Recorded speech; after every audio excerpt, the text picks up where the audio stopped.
Hello to all. I see a lot of good mornings. So, good morning, everyone. I'm Avni, the Senior Program Officer for Content and Training at WWF India in the Environment Education Division. I welcome you all the student delegates and teacher delegates from all over the country who have joined us for this event called MCOP and are very, very curious observers from around the country. Model Conference of Parties, that is MCOP, was first launched by WWF India in the year 2020. It is a simulation of the Global Conference of Parties under the Convention on Biological Diversity, that is CBD COP. It serves as a platform for young people to participate in environmental governance and conservation action. MCOP fosters environmentally conscious, active citizens who can navigate real world challenges and build a sustainable future through a variety of expert sessions, skill building workshops, action planning, and on ground project work. So, this is day one of MCOP 5. As you know, the conference is taking place in two parts. Pre-MCOP, that is happening today and tomorrow, that is on the 4th and the 5th of July.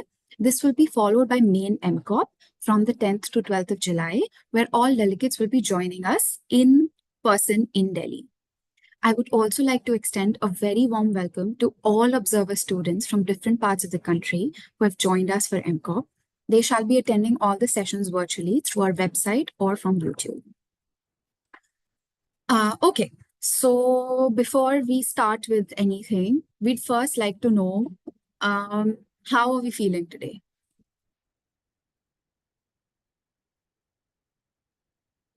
So let's do a vibe check. Tell us how you're feeling with these emojis. Starry eyes means you're feeling supercharged. Love means you're feeling positive. And sunglasses means you're cool. But we also have another set of 5 emojis that you can express to for different emotions. I see a lot of cools and feeling positive. I see supercharged.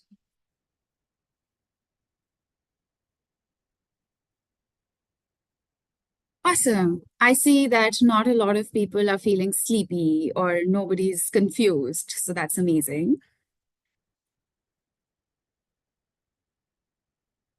Okay, somebody's thinking. That's great. So we just want to tell you all to not be nervous. So these 5 long days, we're going to have a lot of learning and fun, and obviously a lot of hard work. Remember that we're all in it together, and we hope this journey helps you learn and take back great memories. So let's get started. So here are some house rules. Before anything, I'd like to discuss what are the guidelines for these next 2 days, that is today and tomorrow. Please join from a laptop or a desktop. Ensure that you have a good network connectivity. Do not keep disconnecting in the middle. You will lose out on a lot of learning. Keep your cameras on and smile. If you have any questions or queries, please feel free to put it in the chat box. Our team will address it and respond to you on the chat itself. Please listen and learn, pay attention. Trust us, it's going to be a very fun journey. I now welcome Ms. Neha Raghav, who's the Director of Environment Education Division at WWF India, for a welcome address.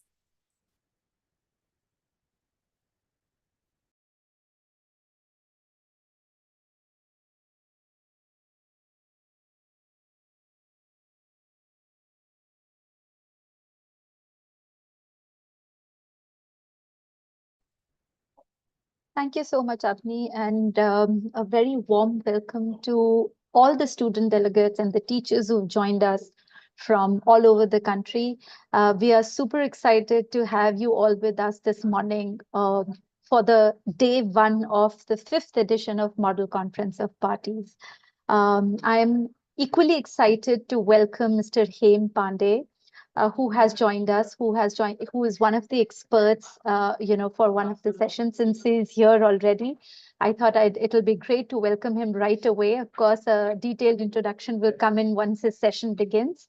So of course, I would like to quickly do a recap of what we, the Education Department of WWF India, has been doing for all these years. I know there was a brief introduction yesterday. And as you all know that WWF India is a nature conservation organization. So what are we doing here? Doing the education work. But as you would all have heard, that education is one of the most powerful tool to drive any kind of change. And it's the time we are all looking at young people to take the lead, take the seat at the table, call out to the policymakers, uh, shift markets, take initiatives to change the way we are looking at the environment, right? So with that in mind, and also, the founding members of the organization, they very strongly believed in the fact that education is indeed one of the most powerful tool, which is why education was one of the first programs that we started out with in the year 1969. Of course, we've run the Nature Clubs of India for 3 decades. And in 2015, we came up with a new strategy and we started to work with children such as yourself in urban locations. We work with children in private schools across the country. We work with children in the government schools across. We work with university students, with college youth, and we do a lot of activities for citizens. There are different ways in which we can help protect the environment and associate ourselves with the cause of environment. In 2020, we wanted to create a platform where young people can come, add to the voice of conservation, get a seat at the table, and are able to contribute to the cause. But we realized that there was a lot of training that was required. They needed to understand various conventions. It was high time that children understood, what is happening at the international level and how all those policies, are brought down to the national level. Because of course, when it comes to nature and environment and ecosystem services, these are the benefits that do not limit to national boundaries. These are global commons. These are, the services that we get from the entire, planet. So looking at that, we came up with the idea of simulating and modeling the International Conference on Biodiversity Conservation. And that's how we started with the first chapter of Model Conference of Parties in 2020. That was a landmark year because there were a lot of learnings. We certainly did get children from each of the 36 states and union territories, but not a lot of people knew since we were just getting started. There is an echo. I'll just 1 second, help me address this.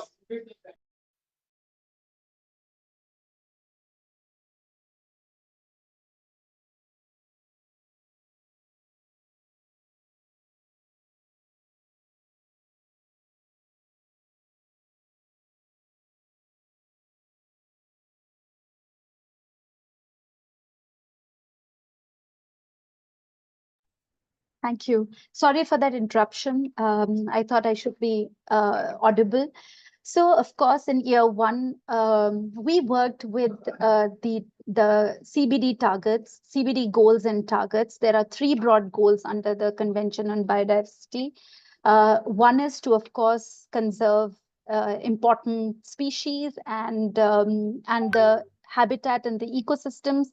The second one is to reduce humanity's footprint, and the third one is equitable sharing of nature's benefits. So we worked with these 3 goals, identified important targets. The students deep dive into the targets and came up with a Delhi declaration, which included action plan on certain targets, which they felt was absolutely necessary from the national standpoint. So this is what they did in year one. I'm sure you would have read through some of the reports that are already published on the website. Year two, they further developed the action plans. The whole idea was to work further on it. And we also tried to implement some of the action plans that were developed by student delegates. So they went back to their schools after the conference and they tried to implement some of the action plans. Of course, it came with their own set of challenges that they experienced, and there were immense learning that came their way as they tried to implement those projects. So this is not just a 5-day conference, it goes beyond. It helps you counter the real world challenges when you begin implementing, when you start bringing together various stakeholders, because of course you cannot do it all alone. You will have to reach out to your parents, to your school, um, and of course the local bodies. So that's what MCOP is all about. Of course, year three and year four, we tried to create green networks where children could actually connect with a whole lot of other agencies which are involved in implementing various activities to conserve nature. So, of course, all of it falls under the action plan that they had created for themselves. So this is what MCOP is been all about.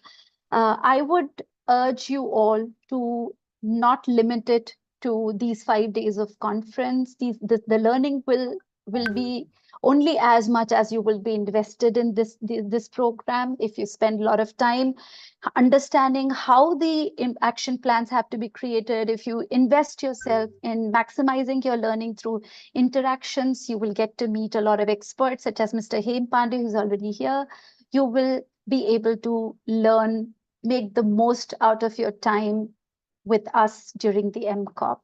So all the best to all of you, and I look forward to seeing you all in person on 9th of July, and looking forward to having another round of successful Model Conference of Parties this year.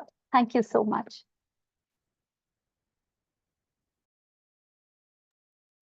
Thank you so much, Neha ma'am, for that overview of what MCOP has been about. So now that we have discussed and known what the past few years have been like, I would like to know from all of you what you think MCOP 5 is going to be about.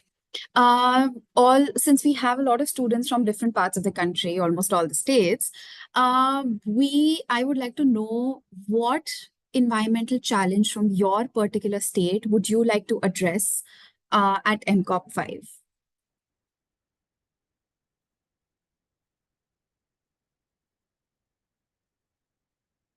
So please tell us about the environmental challenge that you're going to discuss at MCOP 5 on ground with us from each state. I look forward to your responses in the chat box. I see pollution. What kind of pollution exactly? We know that there are multiple types of pollutions. Forest cutting in Madhya Pradesh. Okay. Air pollution, climate change, plastic, right. Water crisis. Exactly. A lot of states recently have been facing water crisis. Droughts in Gujarat, heat wave in Assam.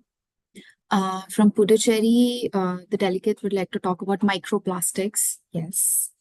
And pollution in water body, marine pollution, and overfishing in Andhra Pradesh. Yes, that's a very critical issue, especially in coastal areas. Poaching of wild animals. What kind of poaching are we talking about here? Waste management in New Delhi, definitely. Landslides is a big issue as well.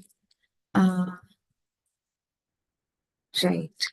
So somebody from Rajasthan says that solar and wind energy has a lot of potential, but they are not being used to the fullest. So they'd like to address that issue. Still mining from MP. Floods and soil erosion in Assam. Unpredictable weather changes. marble dust in some parts of Rajasthan, right? Okay, so awesome. Thank you so much for sharing all these issues with us. Now I would like to invite Shreya for talking about what exactly you can expect at MCOP. Basically, she's going to be giving a background. So I welcome Shreya.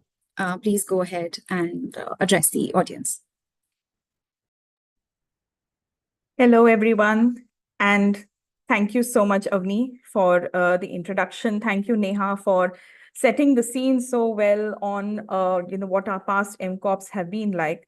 And I thought it's important that since we are all here, we can just set a little background to what makes this year's MCOP particularly special.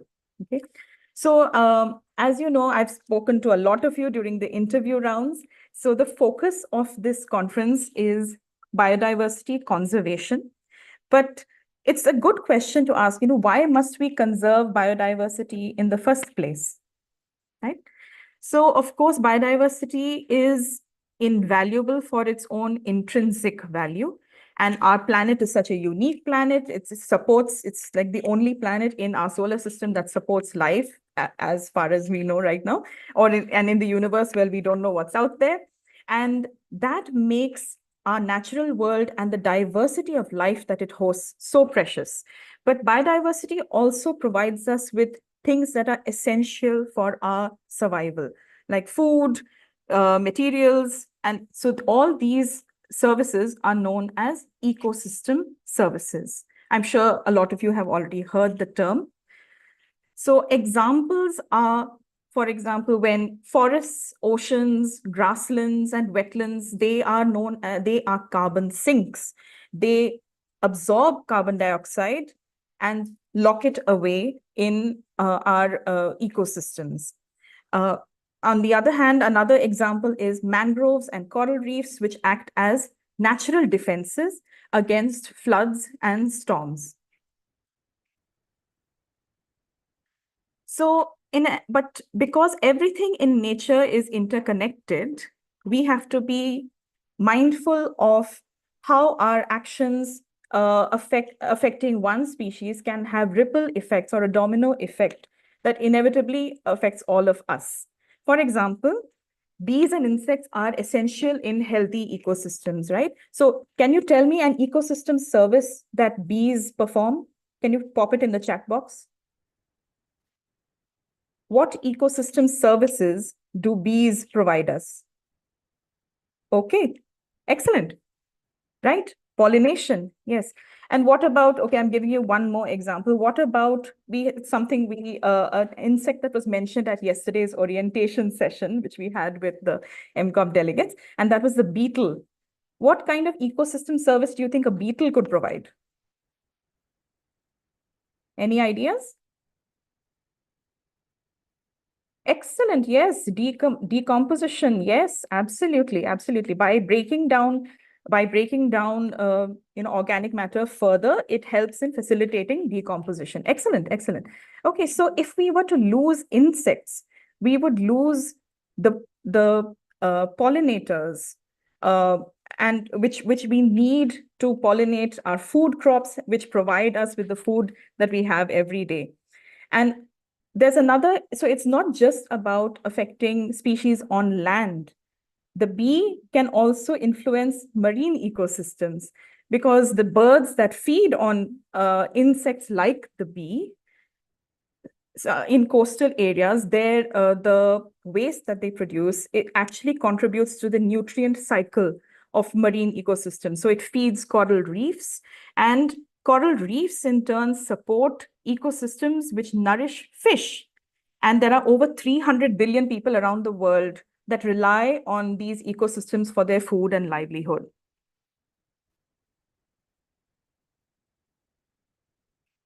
Okay. So yes, it's quite an unprecedented situation we are in, which is that biodiversity is declining at a rather alarming rate. We have a report that is published every 2 years called the Living Planet Report. And in the latest issue, the study states that the average population sizes of wildlife have dropped by over 68% since 1970. And that's just in a period of 50 years. And habitats too. Yes, oh, I can see a response here. 83% of marine populations have dropped. Yes, that's true. We've already lost over half of the world's coral reefs and 35% of the world's wetlands. So these are actually signs that we need to take seriously, that an urgent action is needed. Okay. So there is also a link between nature.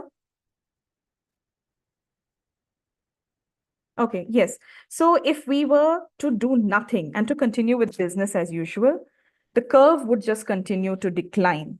But if we were to stop and halt our destructive activities, we could stabilize the curve. But if we were to take active efforts to restore nature, we could help nature recover. And there's a very strong link between nature and climate, and which is why we need to address both these issues at the same time. So the damage that we are causing to the natural world is making it difficult for ecosystems to absorb carbon dioxide from the atmosphere.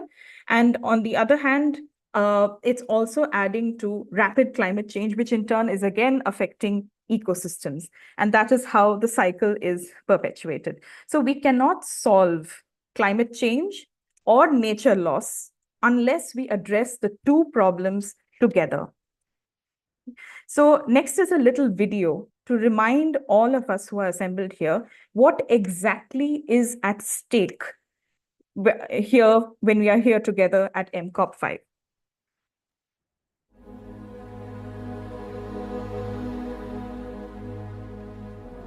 Biodiversity is a term that represents the total variety of all life on Earth. That's a big thing to sum up. Thousands of different wild habitats, millions of different species, billions of different individuals, and the trillions of different characteristics they all have. The total biodiversity of our planet is immense. Which is a good thing, because the more biodiversity, the more secure all life on Earth is, including ourselves. Only when life is at its most varied, vigorous, biodiverse, can we hope to thrive. We may not know it, but we need towering forests across 1/3 of the land surface to lock away carbon and keep the climate stable.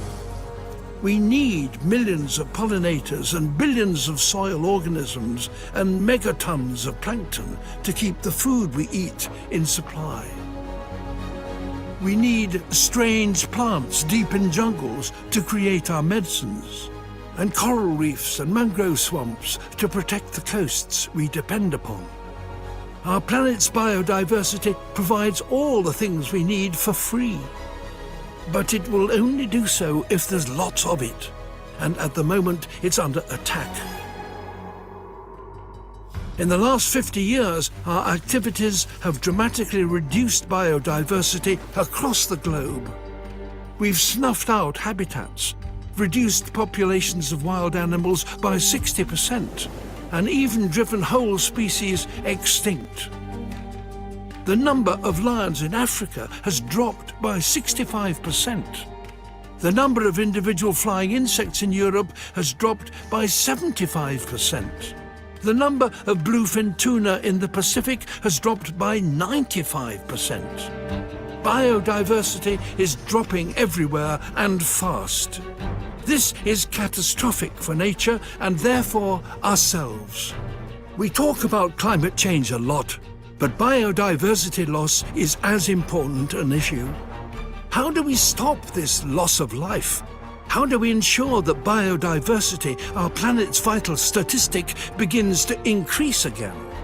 In fact, we already know exactly what to do.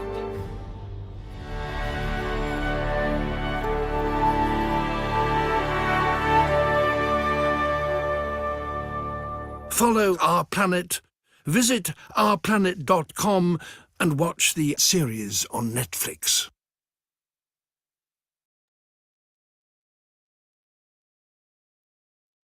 Okay, I'm glad to, I can see the comments. I'm glad to hear that you found the video very informative. So as Sir David Attenborough, who's a very renowned naturalist, you might know of him, as he said, it's already clear what we need to do. So we cannot continue with a business as usual approach. So for a sustainable future, we must transform our relationship with nature from one where we take from the environment and instead return waste or cause damage and degradation. We must transform our relationship from that into one where we can help our planet thrive, leading to benefits for nature, people, and for our climate as a whole. So our roadmap to this transformation is already set, which is a good thing for us.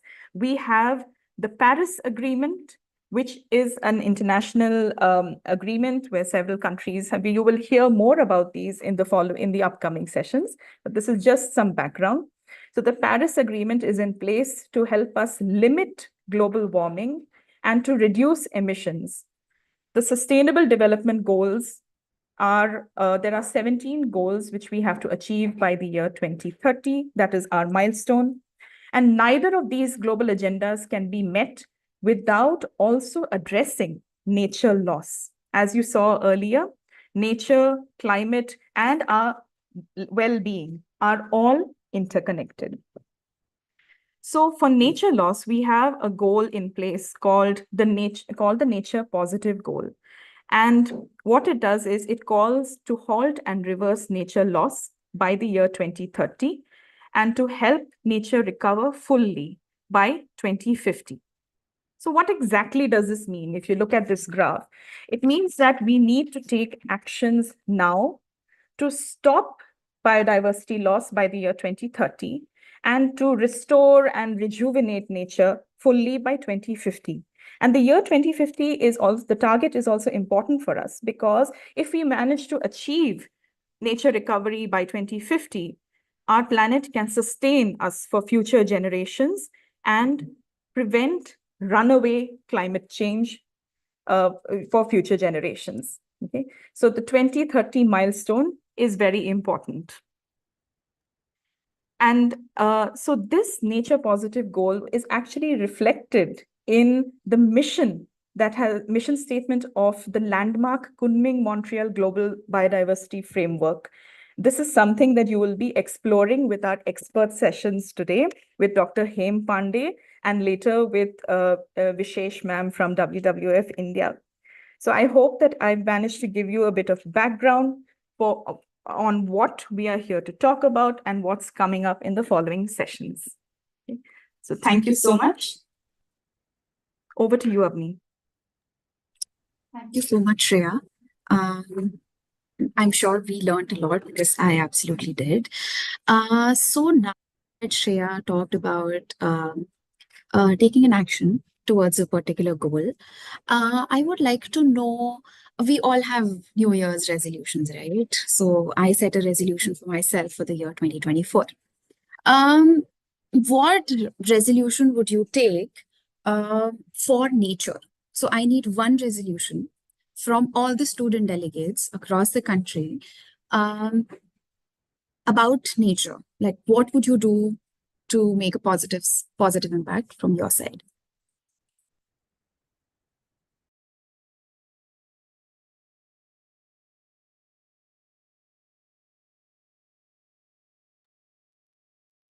Conservation of habitat, slow global warming. No, I want to know what you would do to slow global warming. You individually cannot exactly slow global warming. So what action would you take?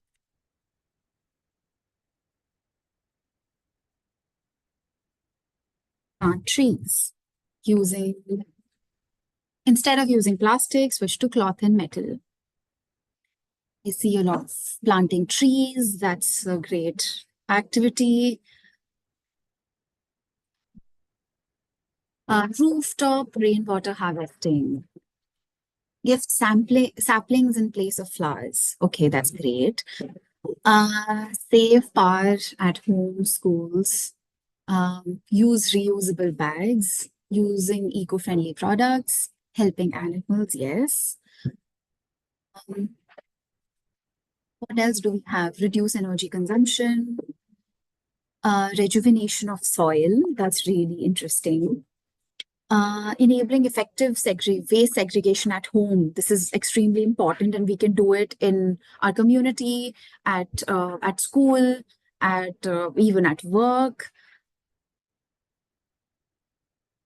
Educating people.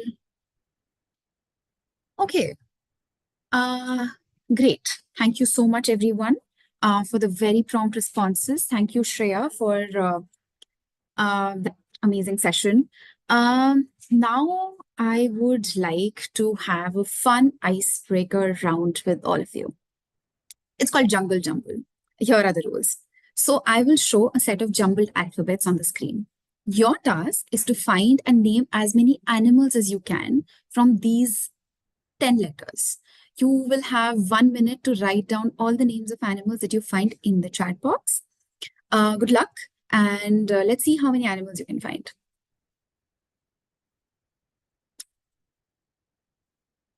Also, these are wild animals, not pets and strays. I see lion, tiger. Okay.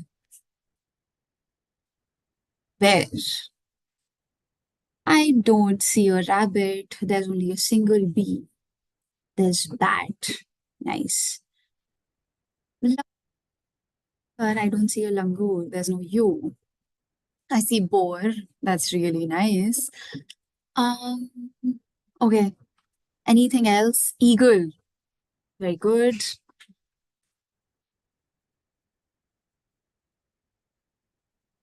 Okay.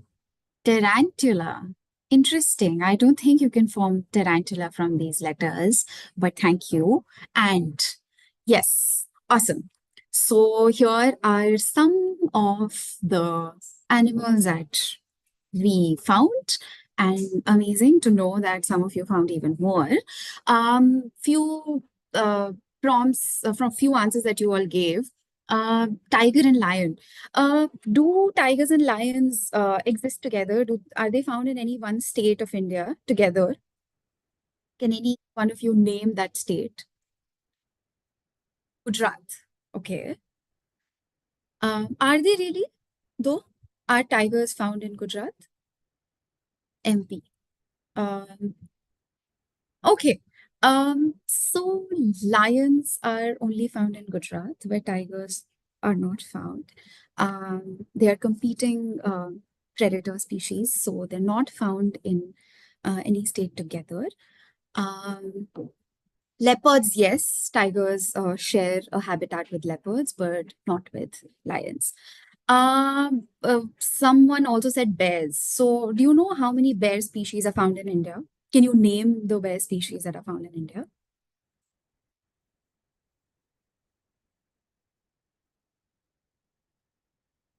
Any bear that you know of? Sloth bear, yes. Asiatic black bear, okay. Grizzly bear is not found in India. Himalayan brown bear is found in India, yes, and sun bear. So these are the four zoo. Well, yes, so in the wild, 4 types of bears are found in India. The sloth bear, the sun bear, the Himalayan brown bear, and the Asiatic black bear. Awesome. So thank you so much, everyone. Now that we have you all charged up, let's see how to take action. We have 2 sessions planned for you. The first one is going to be taken by Mr. Hem Pandey on conserving biodiversity through environmental conventions. Then we're going to have a fun activity.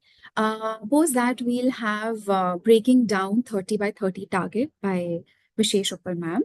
And then we're going to have a short activity, and then we'll do a recap of today. So I welcome Mr. Hem Kumar Pandey to take the first session for MCOP 5 on conserving biodiversity through environmental conventions. Mr. Pandey has been a civil servant for 35 years after joining the Indian Administrative Services in 1982. He served in various capacities, both in the Government of India and in the state of West Bengal. He was secretary in the Ministry of Consumer Affairs, Food and Public Distribution, and special secretary in the Ministry of Environment, Forest and Climate Change. Sir, you may please take the session. Welcome.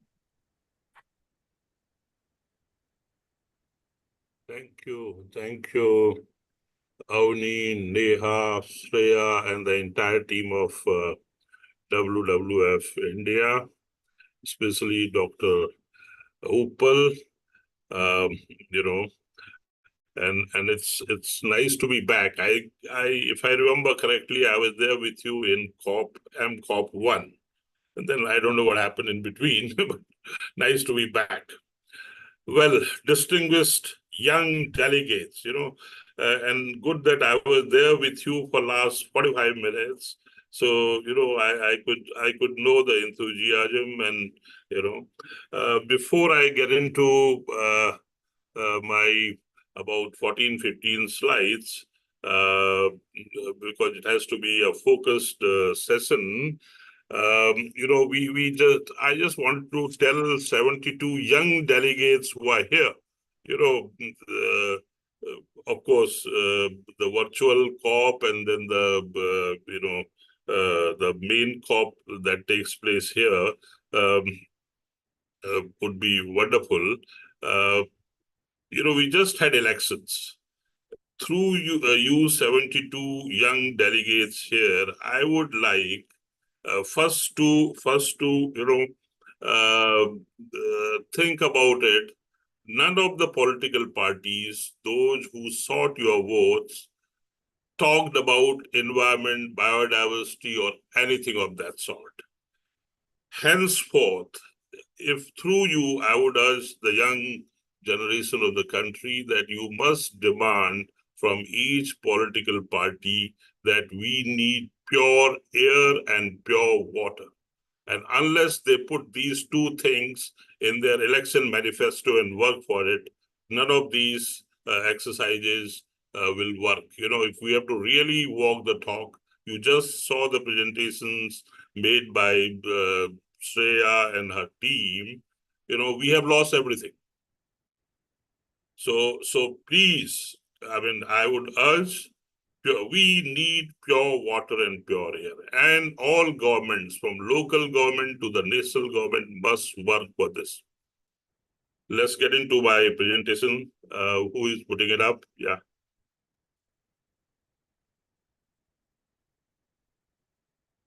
See, I have handled the subject called biodiversity, which is very soft subject. None of us want to work there, but I'm proud. I was in the Environment Ministry, and for almost 8 years, I handled Convention on Biological Diversity, biosafety. Nagoya Protocol came during my time when I was the nodal officer, and Global Environment Facility. So with this background, because I have many things to say. 30 minutes, 40 minutes, 1 hour would not be sufficient when you have a captive audience of 72 learned delegates, and of course the team of. So let's get into the real business. Why are we having multilateral environment agreements? It's a generic term for treaties, conventions, protocols, and other binding instruments related to the environment. There are plethora of multilateral environment agreements. It is usually applied or referred to instruments of a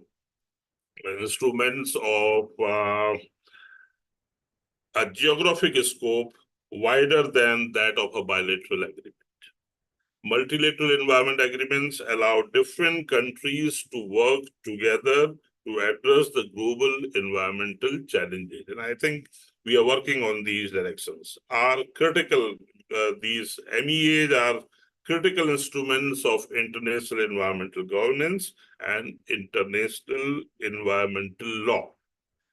These MEAs provide guidance for countries to develop their own strategies and action plans to implement and contribute towards each global agreement. Next, please.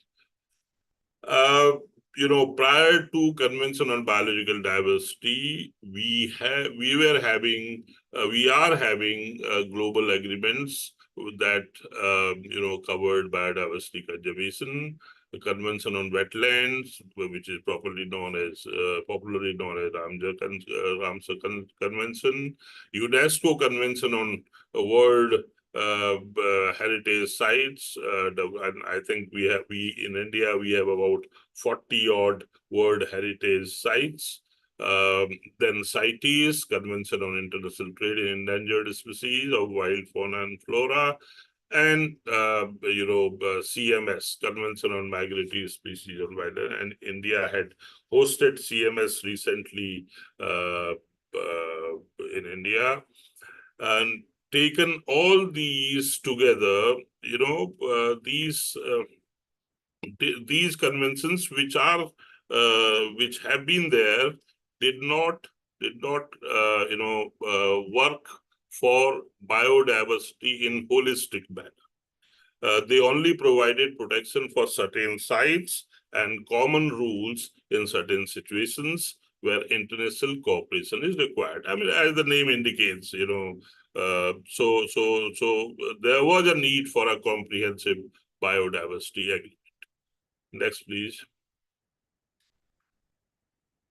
Now, many would say that there has been Stockholm in 72, then 92 Rio Earth Summit, so on and so forth. So there three main conventions were adopted. UNFCCC, that's on the climate change, CCD to combat desertification and basically land degradation, and Convention on Biological Diversity. Next, please. Now, on the Earth Summit, the World Summit on Sustainable Development, at that point of time, leaders were concerned.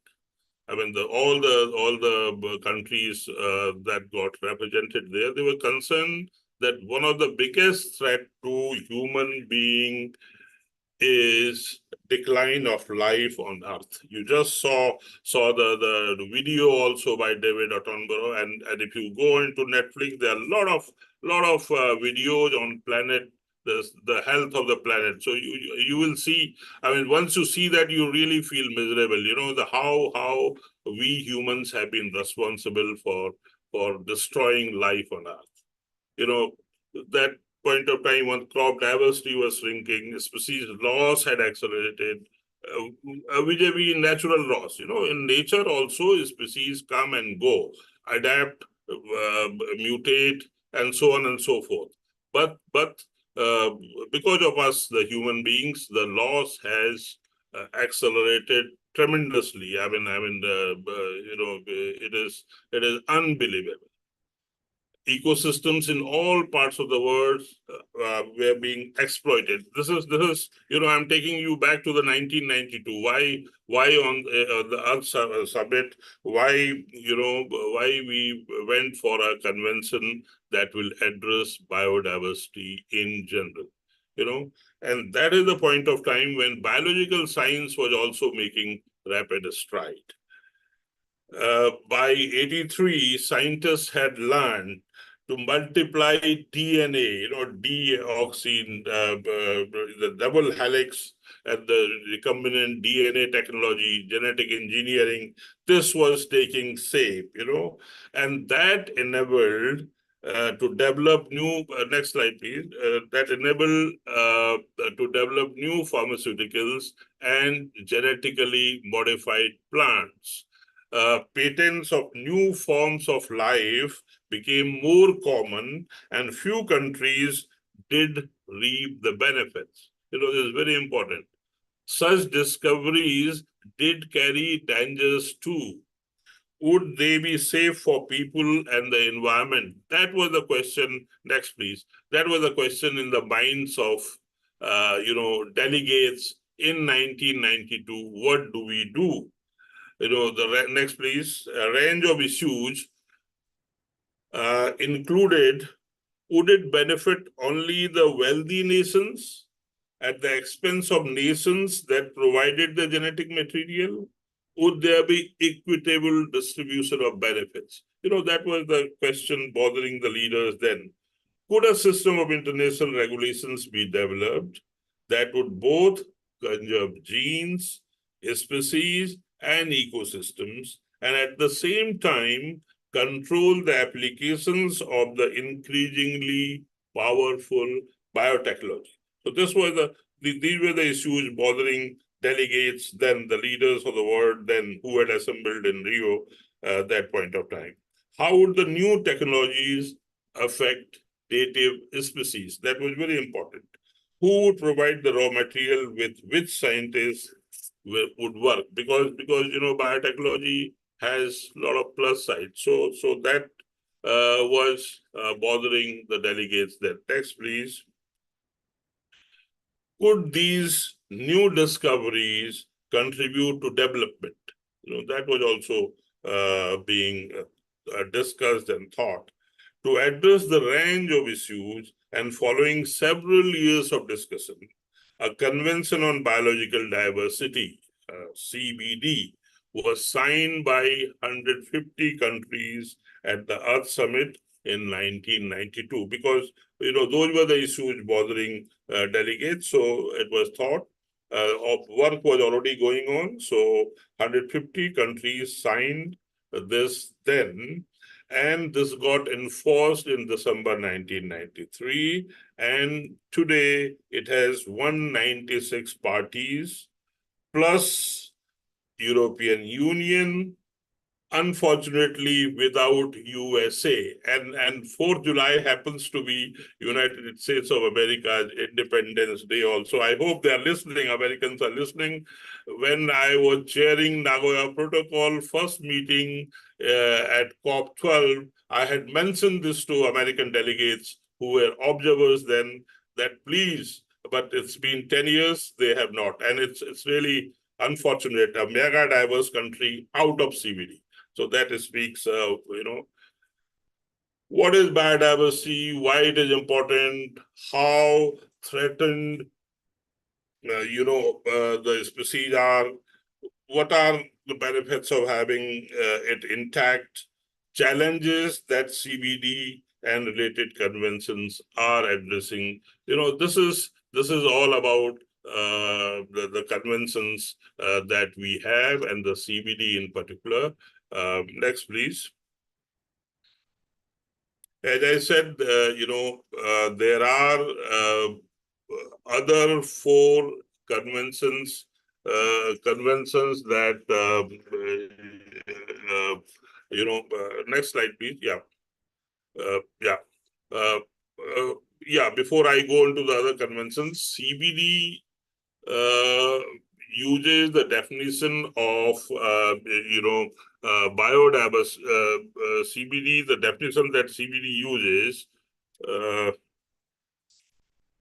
is the variability among living organisms from all sources, including, among others, terrestrial, marine, and other aquatic systems, and the ecological complexes of which they are part. Somebody was talking habitat. This includes diversity within a species, between a species, and of ecosystems. So actually, it's a life on Earth. It's interconnectedness among all life forms. That is very important. Diversity and interconnectedness. Unfortunately, we Homo sapiens are out to break that interconnectedness. The important difference between biodiversity and climate change is biodiversity, the loss of life on Earth, is irreversible. Whereas because of this, the climate change that takes place is reversible. So we have to be very, very careful that we do not lose any species on this earth because of our undoings. Our means the Homo sapiens. Next, please. Already, the WWF team mentioned what are the objectives of the Convention on Biological Diversity. Conservation of biological diversity, sustainable use of the components of biological diversity, fair and equitable sharing of benefits arising out of use of genetic resources. Here I would, just go back, please. Yeah.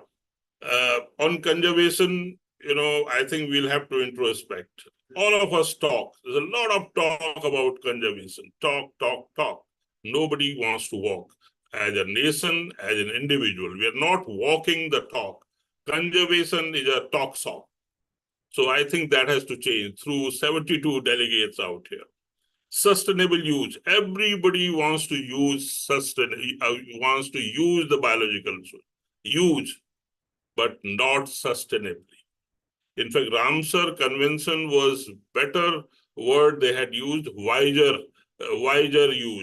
use of resources. That was a better term than sustainable.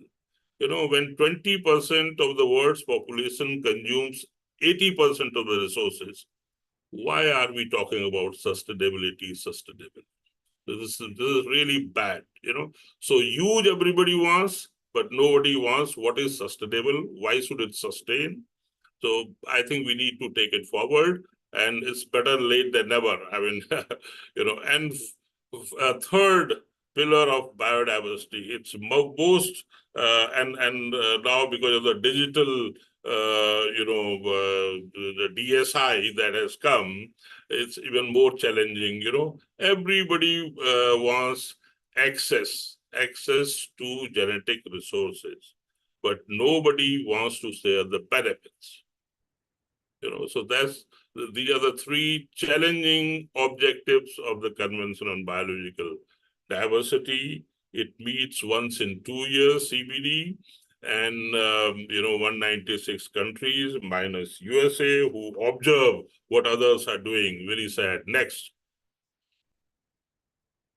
And there are two protocols, Cartagena Protocol, 2003 vintage, 173 parties, Nagoya Protocol, 132 parties.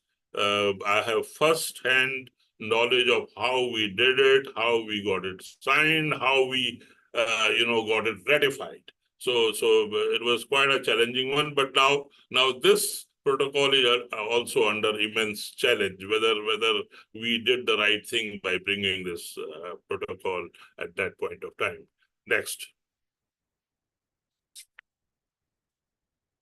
This is a list of conventions and multilateral environment agreements. All learned delegates here know all these names. What are they aiming at?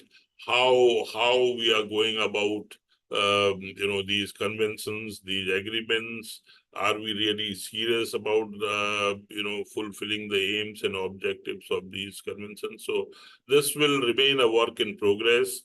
More serious and citizen of a country, a nation is, more successful these objectives of these conventions will be. As I said in the beginning, demand clean air and clean water from the government, who are the trustees of the resources that provide public good, clean rivers, clean air. Government is a trustee, and we citizens must participate. So rule of law and civic sense must take precedence if we really have to make these key conventions and multilateral environment agreements succeed. In the respective objectives that these conventions have. Next, please. This slide is showing that multilateral environment agreements prolifered, from 70s. That is the time when world's population became double. So multilateral environment agreements also doubled, So next, please. Now, how do you become a party to a convention on environmental convention? If we talk about biodiversity convention and biological diversity, so this slide shows, as I said, 92 work was already on for CBD for 4 or 5 years in the United Nations Environment Program, UNEP, and then in 92 the better realization came.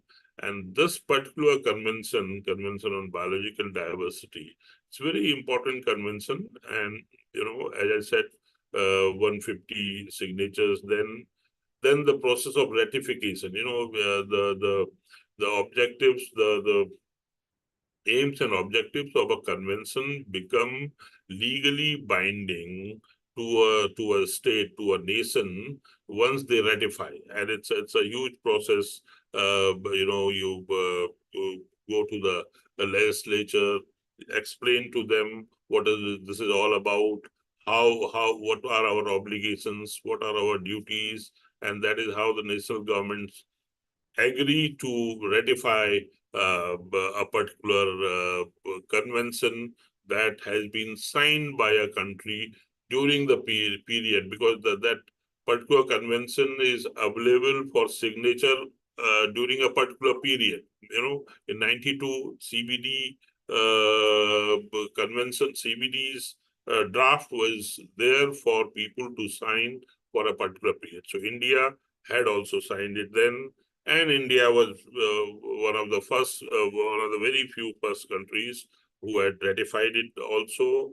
And if we look back, I think India has done fairly well in protecting its biodiversity, despite huge population pressure. Almost 5 billion people now in a very tiny 2.5% of the global area that India had, and we house almost 20% of the world's population.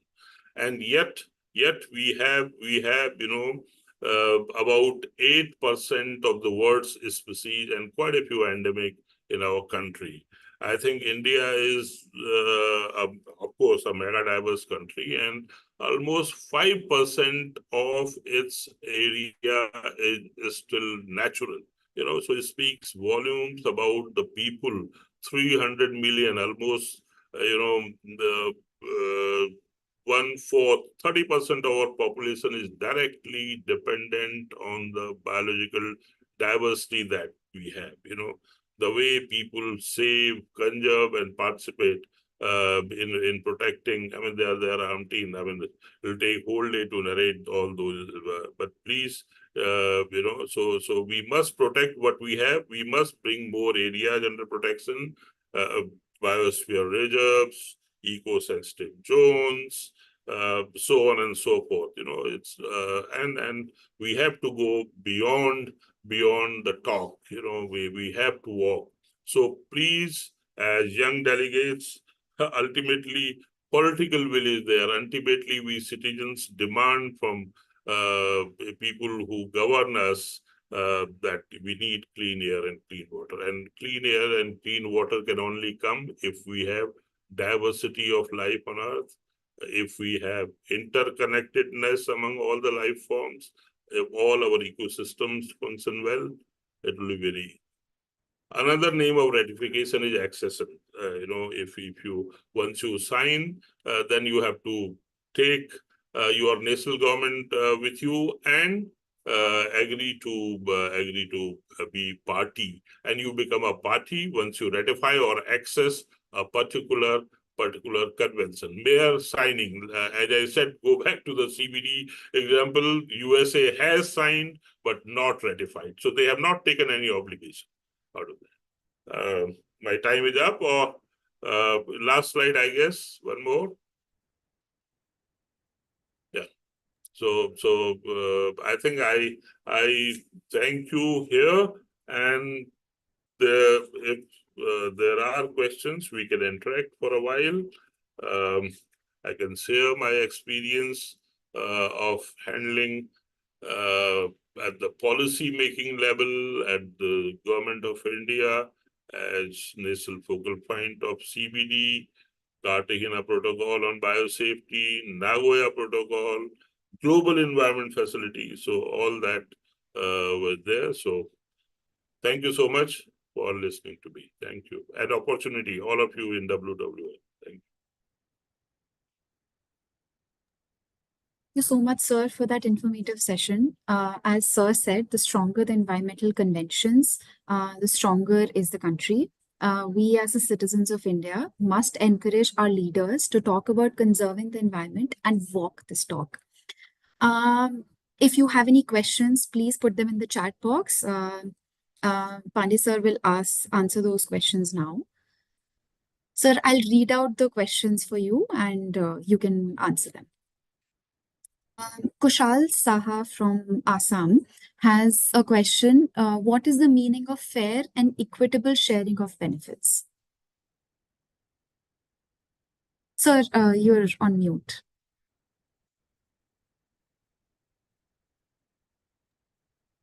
Yes. Thank you. Thank you. Very good question.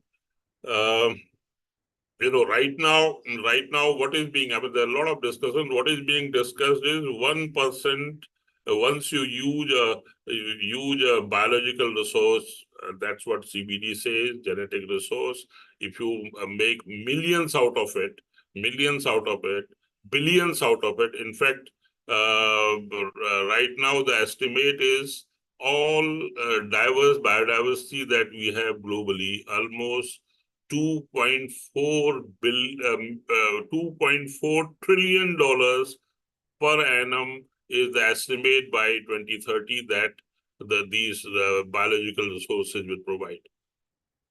Conventional biological diversity is saying that give us 1% of it, which will be around $24 billion. That would be enough to protect. As I said, almost 30% of our population, 300 million people are directly dependent on biodiversity. There's a cost to protect that biodiversity. And unfortunately, poor people have only been protecting these resources, biological resources, because they are directly dependent. So, but they don't have the financial resources, the money. Without money, nothing happens. It's all, ultimately our life has gone into further running. So the fair and equitable sharing is okay through biotechnology, through new technology, recombinant DNA, genetic engineering. If you are making medicines, pharmaceuticals, other nature-based products, if you're earning a hell of a lot of money, please pay it back so that the biodiversity of this, as I said, irreversible loss can be stopped. Thank you. That's a fair and equitable sharing. What he wants to know, is party necessarily a country? Yes. Yes. Okay. It has to be a country, and CBD's very important empowerment to each country is you are responsible for managing the interconnectedness among life forms, the flora and fauna, and the ecosystems. The state, the nation is responsible to do that. You can't pass the buck that this happened, that happened globally. We did not get funds. We have destroyed. So destroying biodiversity in your own country or protecting it in a wider way is the responsibility of the nation state. So India has a responsibility of protecting 8 to amphibians or more, birds. I think we have around, out of 7,000 species of birds in the world, we have around 1,300 and quite a few endemic. So protecting those life forms is our responsibility, India's responsibility. US is not going to tell you that they will protect this for us. So that's very important. So that empowerment came through CBD only, and we are party to it. And it's our responsibility to protect our own biological diversity. Next, please. Okay, sir. Sir, the next question is, in the party slide, you had mentioned the term ratification. What does that mean? Somebody wants to know. Yeah, that we had explained during the presentation. Ratification is, see, signing an agreement is one bit of the first task is you sign an agreement. You say, okay, but that when you sign that, you thereafter you go through each and every provision. You come back to your nation state, the governance system of your country, and you explain to the people who take decisions on behalf of the nation state that, look, these are the things these are the do's, these are the don'ts of this particular convention. If we are party to it, we'll have to agree to A, B, C, D. We'll have to, there are do's, don'ts, and things like that. And then a lot of deliberation takes place.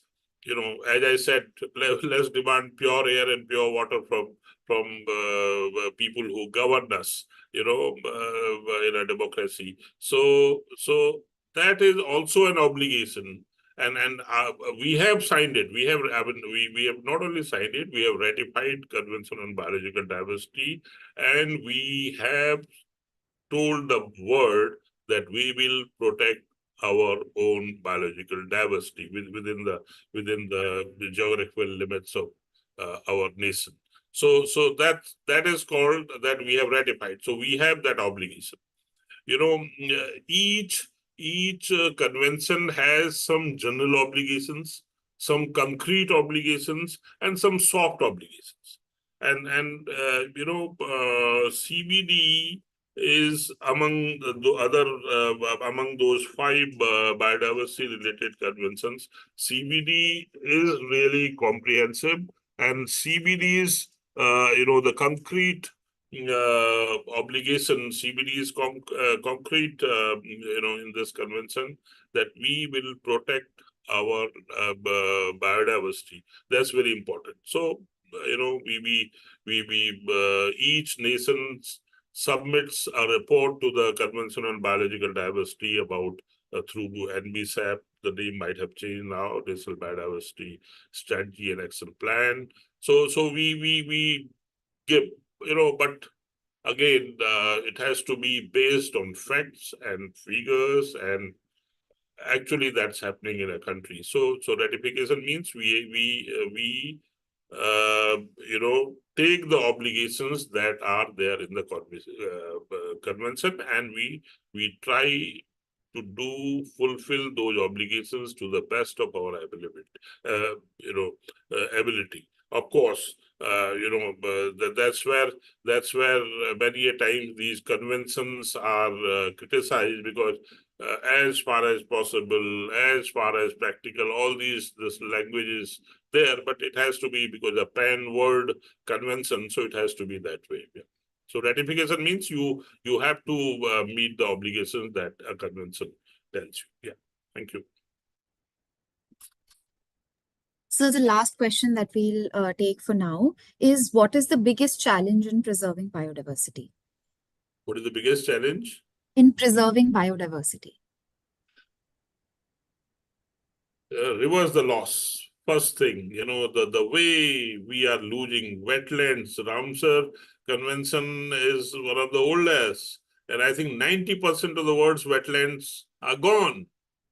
And we are making those concrete jungles, planting a tree on a particular day, or observing a day, 5th June, 22nd May, World International Biodiversity Day, 5 June, World Environment Day. It has to be every day, the interconnectedness. When you walk, quite a few parks in Delhi say that while walking, please ensure that you don't walk on the ants that are there and all that. So it has to be it's a huge responsibility on Homo sapiens. We Homo sapiens, we have destroyed. We are becoming witness to destruction of nature. We had the Environment Ministry's logo: nature protects if sea is protected. Yours truly was part of that formulation. We had this at the COP 11, 11th Conference of Parties to the Convention on Biological Diversity that we hosted in Hyderabad in 2012. The logo was nature protects if sea is protected. And today I'm glad that that is the tagline of Ministry of Environment, Forest and Climate Change. But just the slogans or taglines will not matter. Action on ground will be very, very important, and that's the huge challenge to the convention. Just having a convention and passing the buck to the convention is not good. Attending a convention, climate change, because they have more money, so they meet every year. Biodiversity, is talked. Nobody works for that. If we have been in policy formulation level, executing level in government for almost 35 years. I know what is the deficit, what is the gap between the two, what you say and what you do. If somebody comes to you that right now I am co-chair of Bhagirathi Eco-Sensitive Zone in the first 100 kilometers of river Ganga that comes from Gomukh to Uttarkasi. And the way, it's at least for last 6 years, I have been able to hold that 1,500 Deodar trees will not be felled. Unfortunately, I think I'm going to lose on that also. Those are going to be felled for widening of road in that first 100 kilometers of Ganges. So what we say, we do not do. The policymakers out there in Uttarakhand government or government of India are just looking at the other side. So it's a huge challenge. So why blame a convention when we are, and the CBD has empowered us to protect our own? Can't we just protect first 100 kilometers, 4,000 square kilometers of the catchment area of the river Ganga, which we worship every day? So it's really sad. It's really sad. One is trying to fight. I'm not an official now. As a non-official, I am in that committee. But you're not looked upon well. You are. It's a huge debate between development and environment. Both can be. It can be decoupled. We can develop without destroying environment, without destroying biodiversity. So I hope, the distinguished learned delegates who are here, who think, who realize, I would just warn you that many things that we said look good. We say there are books, in theory, but in practice, the life is different. So that is where the young generation of our country needs to work on, and we should have there's a time for a turnaround, huge turnaround. 90, almost, otherwise we are going to become a concrete jungle and life will be gone and humans will be gone. Thank you for the time, and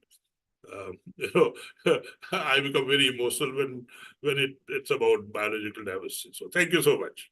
Have a wonderful day, wonderful COP, virtual and then physical. Thank you. Thank you so much, sir. I just need another minute from you. Is there a message that you would like to give the delegates? One last message. Well, it's general that whatever you do, please enjoy. If you say protect biodiversity, enjoy protecting it. Just merely saying will not. If you are studying, study hard. If you are playing, play hard. excel in whatever you do. Not that somebody said you are doing, you're not interested, you're not enjoying. Enjoy life. Life on earth has to be enjoyed. And once we say protect life, please protect. Don't, and there are invasive alien species, IAS. I was also in the IAS, so beware of invasive alien species. But try, and we are having the plastic convention will also come. These are the challenges. One way, plastic is versatile. We have failed in managing plastic.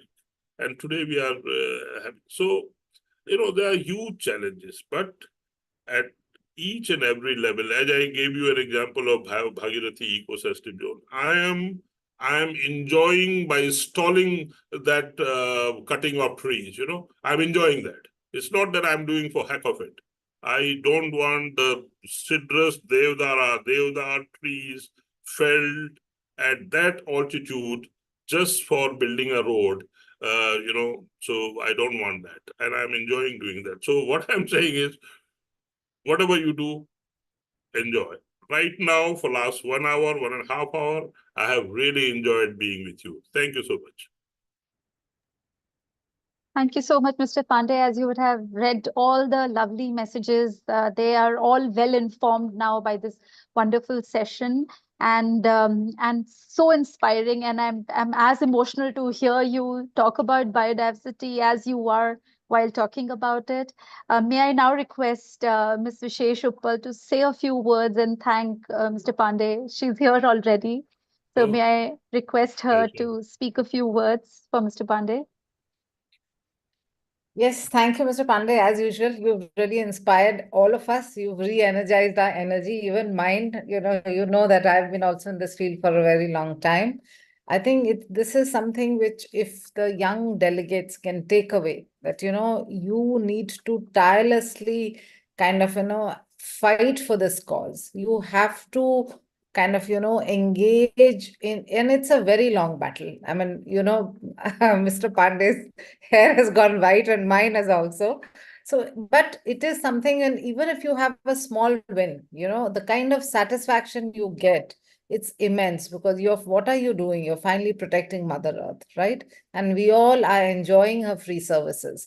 So how do we continue to enjoy her free services if we don't actually nurture her also? I think that's something which is really a very key message which Mr. Pandey has given you all. And I hope you all have really, kind of taken in that and will actually also take future action.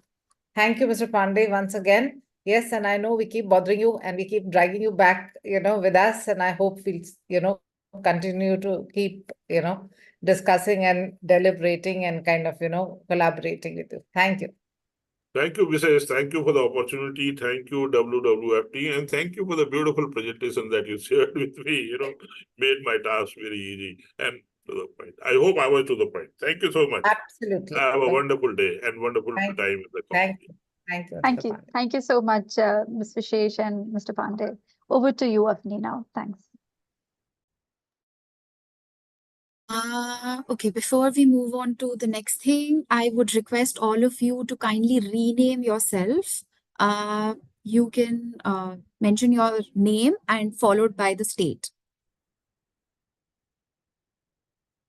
And while we are at it, let's, as promised, we have a quick recap quiz for all the delegates. I will be displaying 3 multiple choice questions one by one on the screen, and I request all delegates to quickly put their answers down in the chat box. Here's the first question. Please name this convention seeing the logo.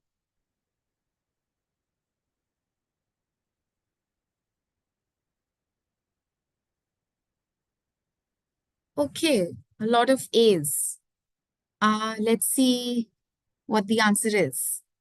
Yes, you're right. It's Convention on Migratory Species. It protects migratory species like flamingos, monarch butterfly, Egyptian vulture, green turtles, and even whales. So how many of you have seen a flamingo? Okay. Do you know which flamingo species this one is on the screen?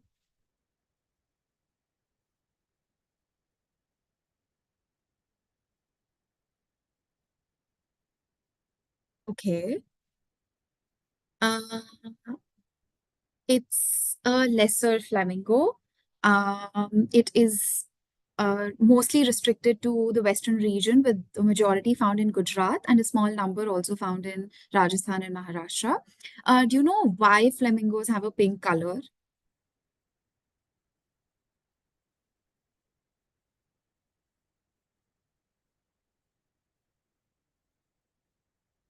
Because of their diet, because of what they eat. Exactly. Now we move on to the next question. Please name this convention. Here are your options.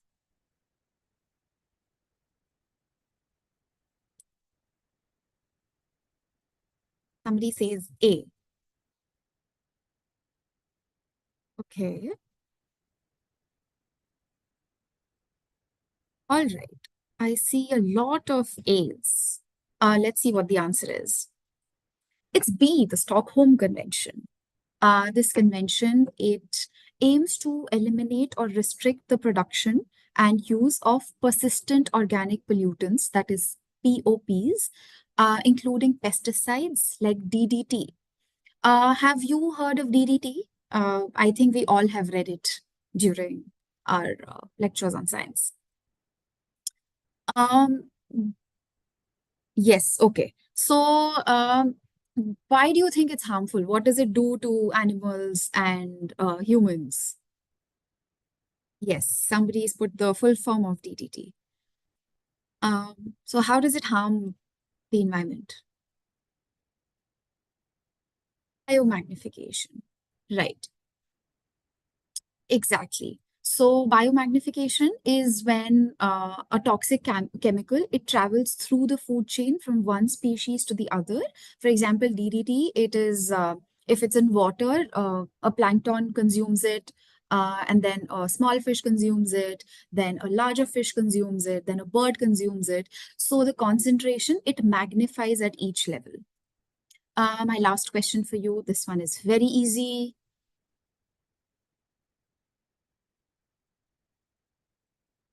Somebody says D.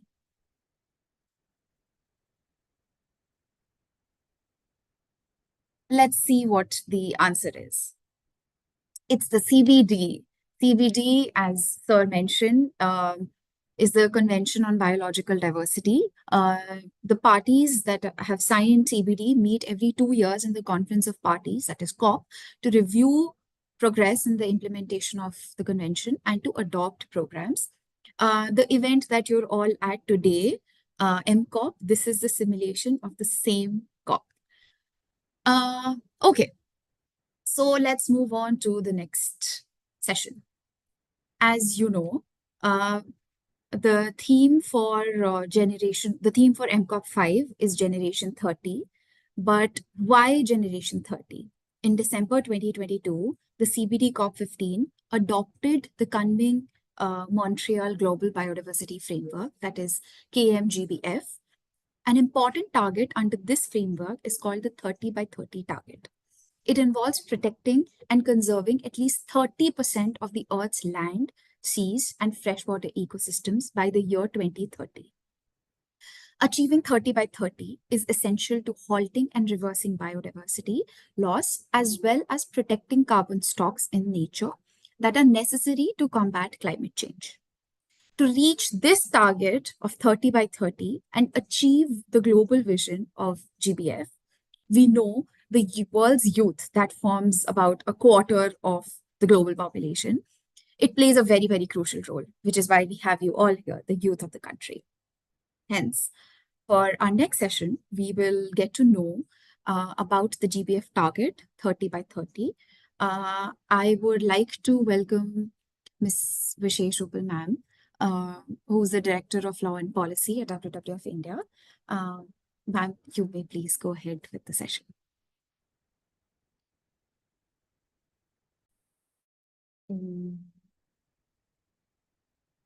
Yes, thank you so much, and distinguished delegates here. I hope, can you see my screen? I've tried to share it. Is it visible? Yes, ma'am. Yeah, okay. Yes, is it visible now? Yeah, okay.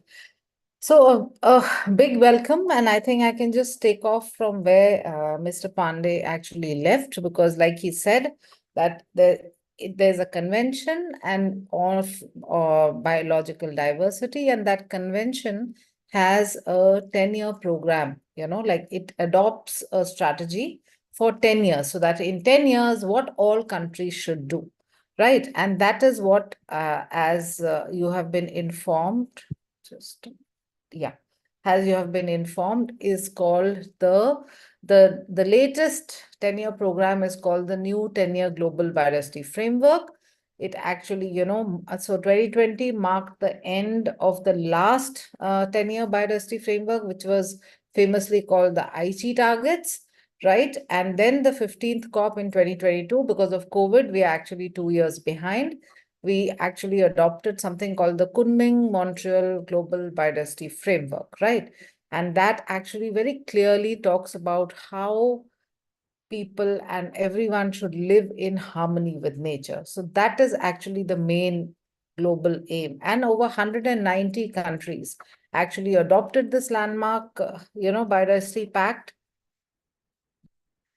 And what does it say? It basically, this whole framework is a historic global deal to halt and reverse biodiversity loss by 2030. So we have to bend the curve.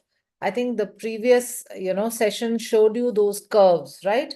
How can you become nature positive? So basically, this global framework is saying that you need to bend the curve by 2030. You need to reverse biodiversity loss. That is something very important. And how do we do it? We do it by ensuring that we achieve 4 global goals and we contribute to 23 global targets, right? And all of these 4 goals and 23 global targets actually are there for all the 3 objectives of the CBD. So you must remember there are 3 objectives of the CBD and all are equally important. So we don't really cherry pick any of those objectives. And why target 3 or why generation 30 or why 30 by 30? Because this is kind of a mother of all targets, right? And I will kind of explain to this further. So like I said, it is in a short form called the Biodiversity Plan for Life on Earth. So we are part of that life on Earth. Your insects are part of that. Everything, your plants, your trees, your shrubs, your algae, everything is life on Earth. So how do you do it? You have a vision, which is 2050, which says a world of living in harmony with nature, and a mission which says we have to halt and reverse biodiversity loss and put nature on a path to recovery. So this is basically what this global biodiversity framework has put out for everyone to see. And if you look at Vision 2050, it is you all, you young delegates who have to take it forward, right? That is why it is very important that you all understand this, internalize it, and start working towards it from now on. Then only we'll manage. So in a very rough, broad thing, I just wanted to explain to you all, what does the Kunming-Montreal Global Biodiversity Framework does? It talks about conserving. You need to, protect. You need to do wise use. You need to avoid certain things. I think DDT was a good example that there are some things we just need to avoid, right?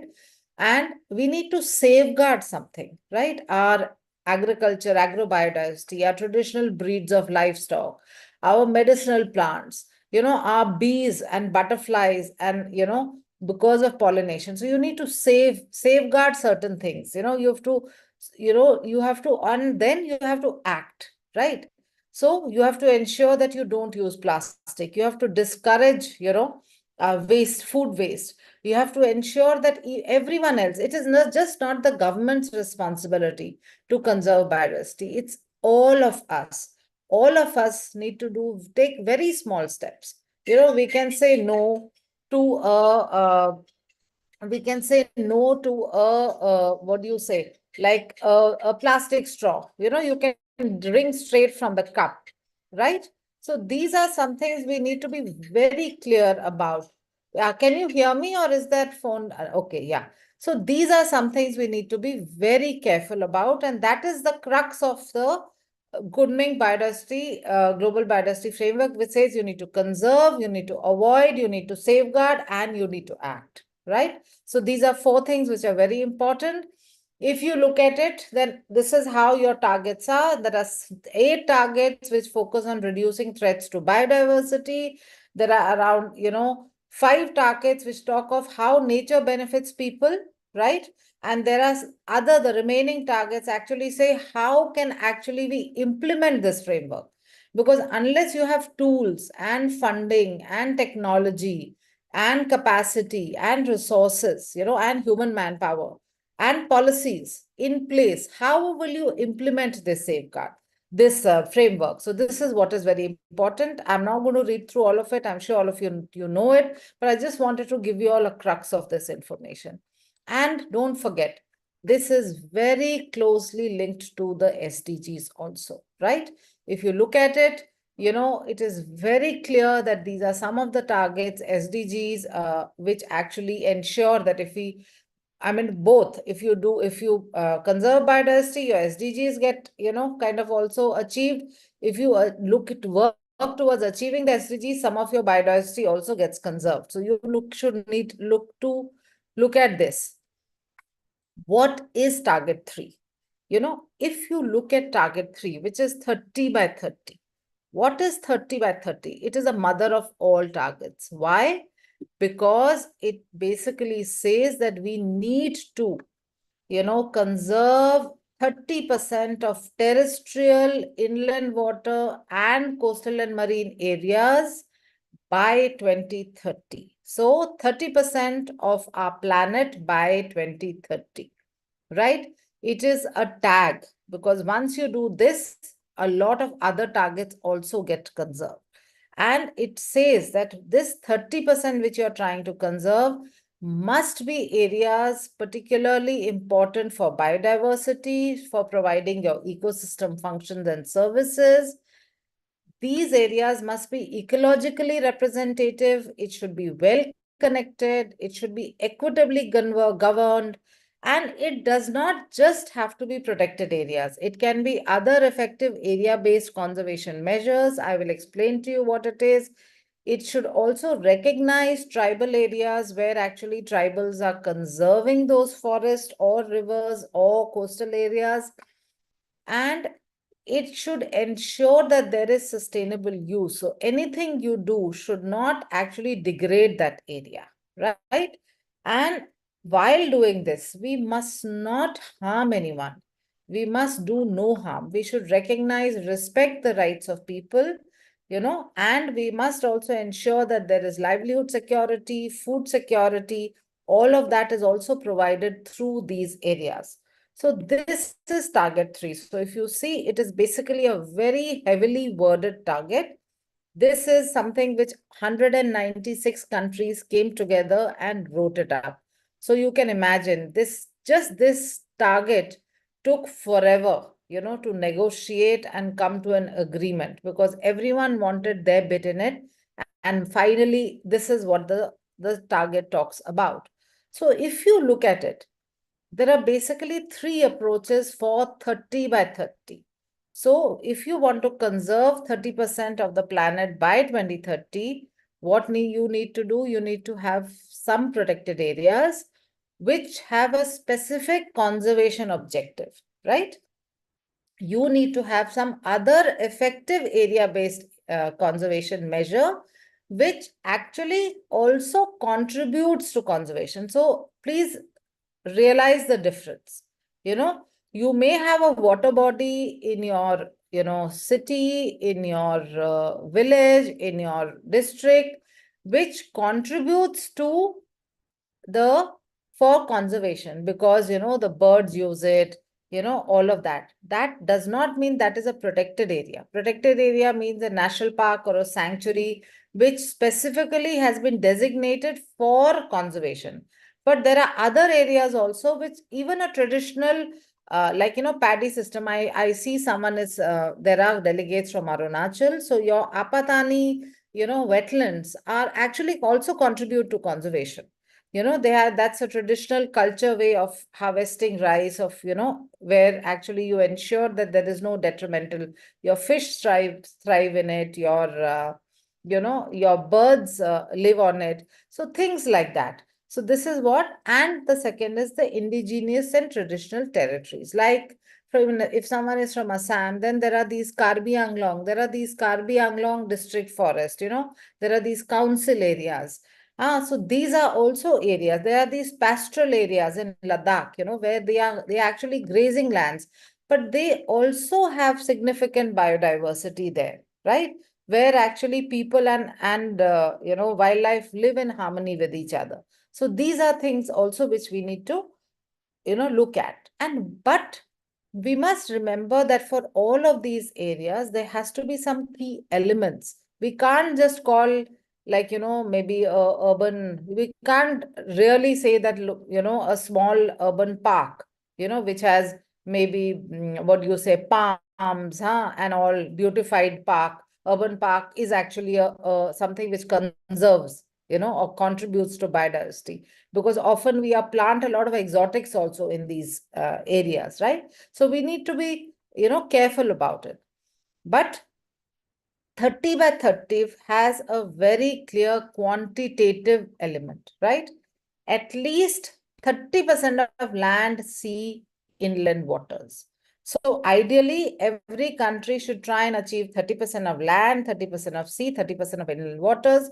But that is not possible everywhere, because there are some countries are landlocked, they don't have marine areas. Some countries have only marine areas, they're very tiny islands, but they can maybe protect 60% of the sea, but only 5% of the land, because it's a tiny island, So this is a global target. So what we are saying that by 2030, 30% of the global planet should be conserved. Some country may do 60% marine area, some country may do 40% terrestrial area, some country might do 50% inland waters, but all of it combined should at least be 30, and at least 30. And that is when we will achieve the GBF, which is the Kunming-Montreal Global Biodiversity Framework. These areas are particularly importance for biodiversity. So in India, what are our biodiversity hotspots? Western Ghats are our hotspots, Eastern Himalayas are there, Eastern Ghats are hotspots, islands are there, these should be areas of biodiversity importance, but there are also some urban biodiversity parks which are also very crucial. You may have a small wetland, but that wetland may be providing very essential ecosystem services. I don't know if someone is from Meghalaya, but you have a pitcher plant sanctuary, which is a tiny sanctuary, maybe just 5 square kilometers. But it is an area of particularly importance, because that plant you find only there, and that is the place where actually you are conserving that endemic and very threatened or vulnerable plant, right? So you cannot every time think that every area has to be big and huge.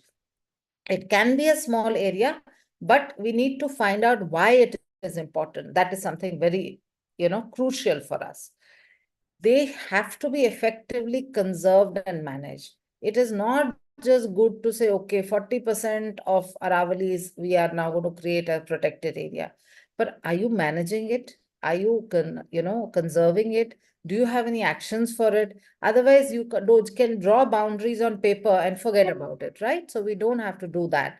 So that is where you all can be the, the ears and eyes, and you all can say, okay, yes, my state says there are 30 protected areas, but do all the protected areas have management plan? Do they have enough resources? Do they have enough manpower? Why are there so many forest fires? What are the action the state is taking? So you all can actually champion for these causes and actually, kind of find out that what is really happening on ground. Similarly, all of these areas, because they should also conserve the full range of existing ecosystems, right? It is not good to say, okay, we will only conserve sal forest. We will not look at any other forest. We will only conserve deserts. We will not look at a tropical forest. we will only look at evergreen, we will not look at the dry deciduous forest, right? So it should be ecological representative. We should conserve all our ecosystems and all our, biomes, which is very important because every ecosystem gives you a certain kinds of services. It actually shows how healthy our whole, the biodiversity is. So we can't just say that we will only conserve tigers, but we will not conserve, bees, right? So that is what it means when we say it has to be ecological representative. It needs to be well connected. We cannot have islands of, conserved areas, because how do you ensure there is ecological connectivity, there is transfer of gene, there is genetic diversity? How do you maintain all of this unless these areas are well connected? That is something which is again very crucial. It needs to be equitably governed. Who are involved in the decision making? How is it being managed? Who is benefiting from there? Is it one person who decides everything, or is it a consultative process? The more you bring in people, more there is sense of ownership, better is an area which is managed, right? Because if I use an area, but someone else is managing it, then I feel, look, I don't have any stake here. I will overuse that area, right? So how are we balancing this act?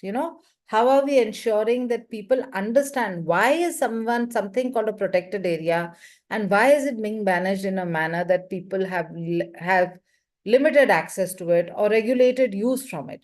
That whole explanation needs to be provided also, right? Because I'm sure everyone will want to, no one wants that elephants should disappear from our country. Like, that's Lord Ganesh for us.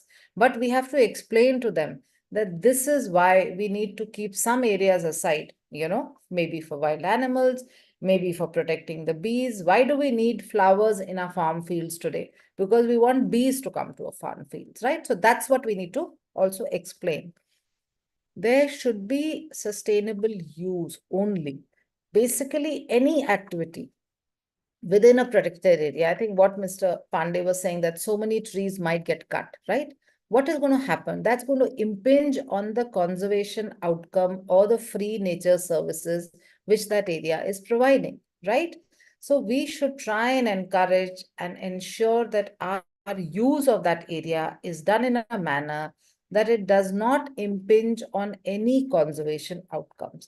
Yes, we cannot win our battles everywhere, but we should try and at least, rationalize, reason out, give convincing arguments that why do we need to protect and conserve some areas or some species or some flora, some fauna, all of that.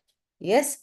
And of course, we must recognize that the poor and the vulnerable and the tribal groups actually use those areas, I mean, if you go to the Northeast or even if you go to any other area, the amount of wild edibles that is found in forest areas, all our medicines come from there. Medicinal plants are there, and some of these areas are also not well researched.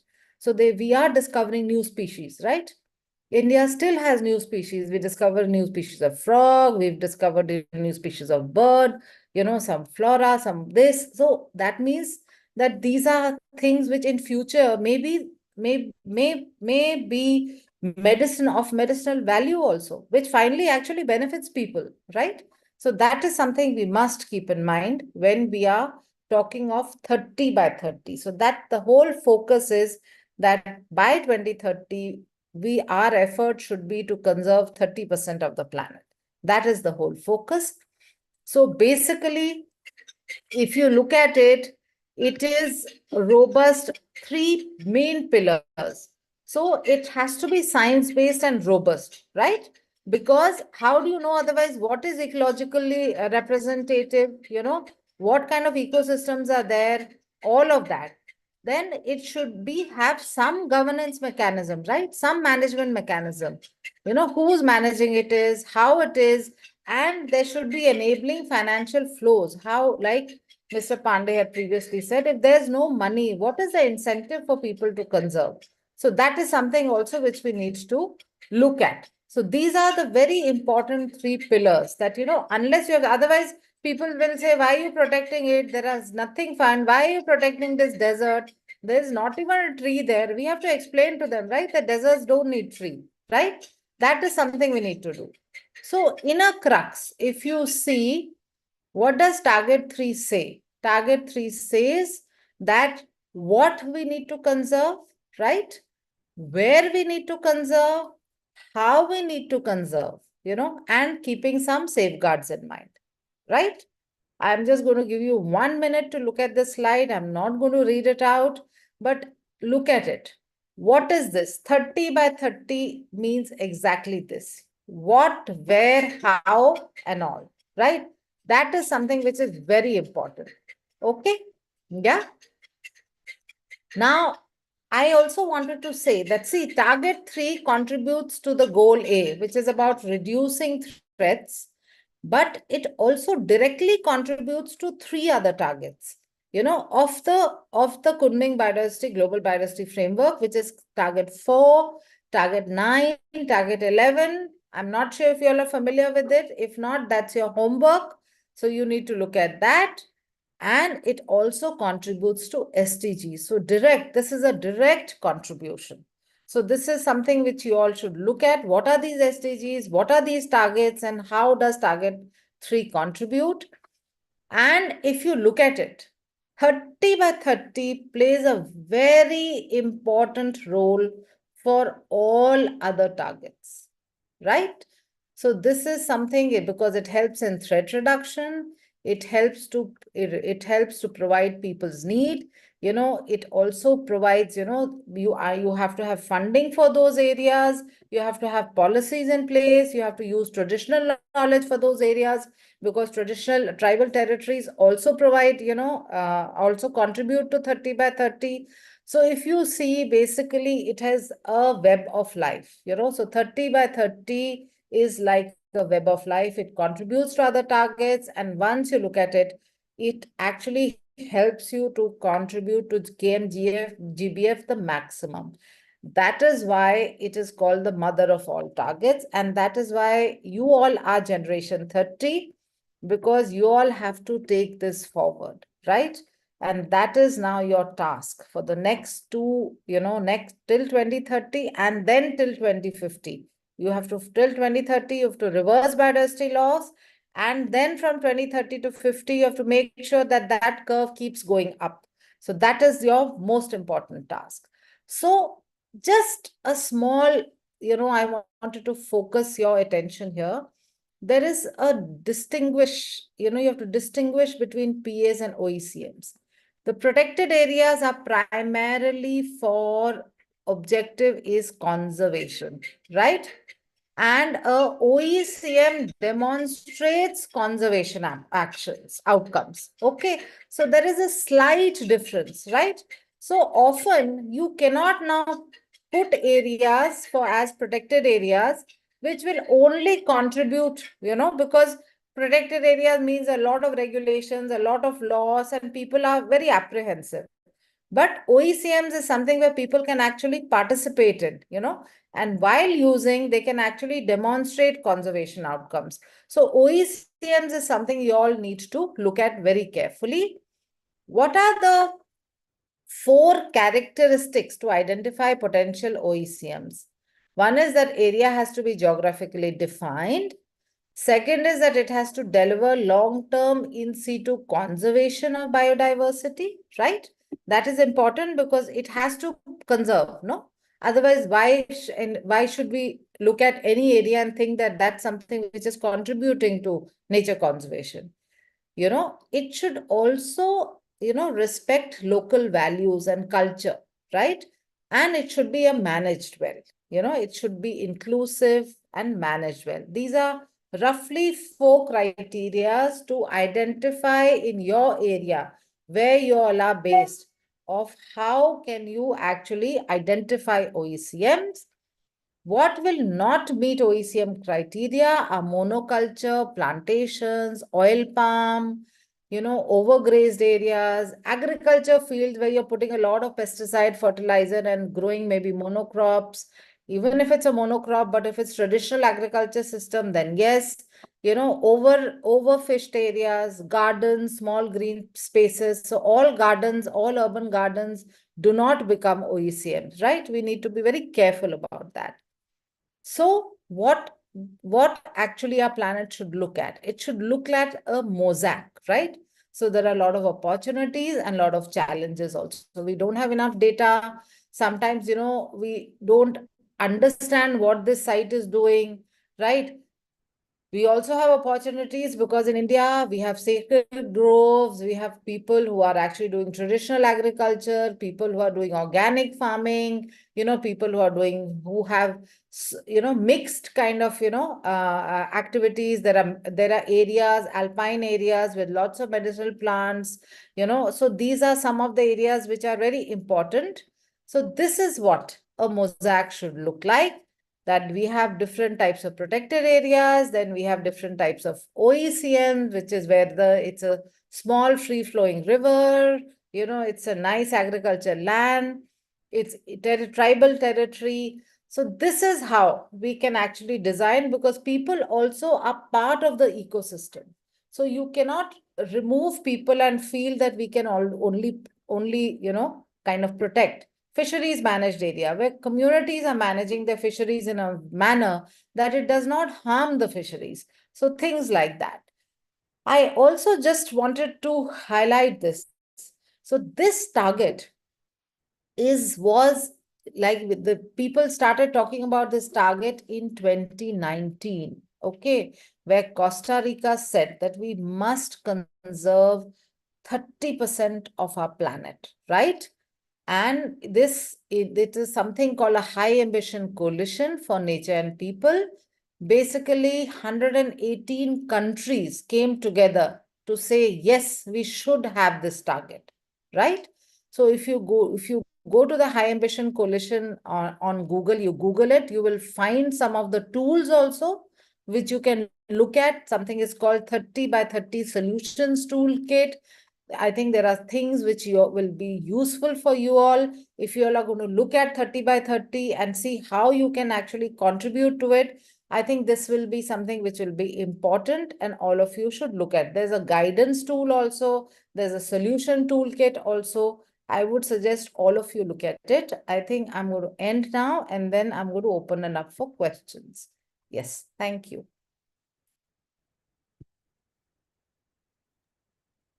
Thank you so much, ma'am. So we can open the floor up for questions. If you have a question for Vishesh ma'am, please raise your hand and we will unmute you. Okay. Here's a chance to speak. Raise your hand if you have a question, we'll unmute you. If you, of course, you still have the option of typing a question in the chat box, that's also fine. If you'd like to speak, raise your hand. I see a question which says, what is in situ conservation? In situ means conserving where the species are found. Okay. Ex situ is like zoos, botanical gardens and all, where you take a species, and you kind of conserve it there. But in situ means where it is naturally found, just roughly. I mean, that's just a very broad way. Yes.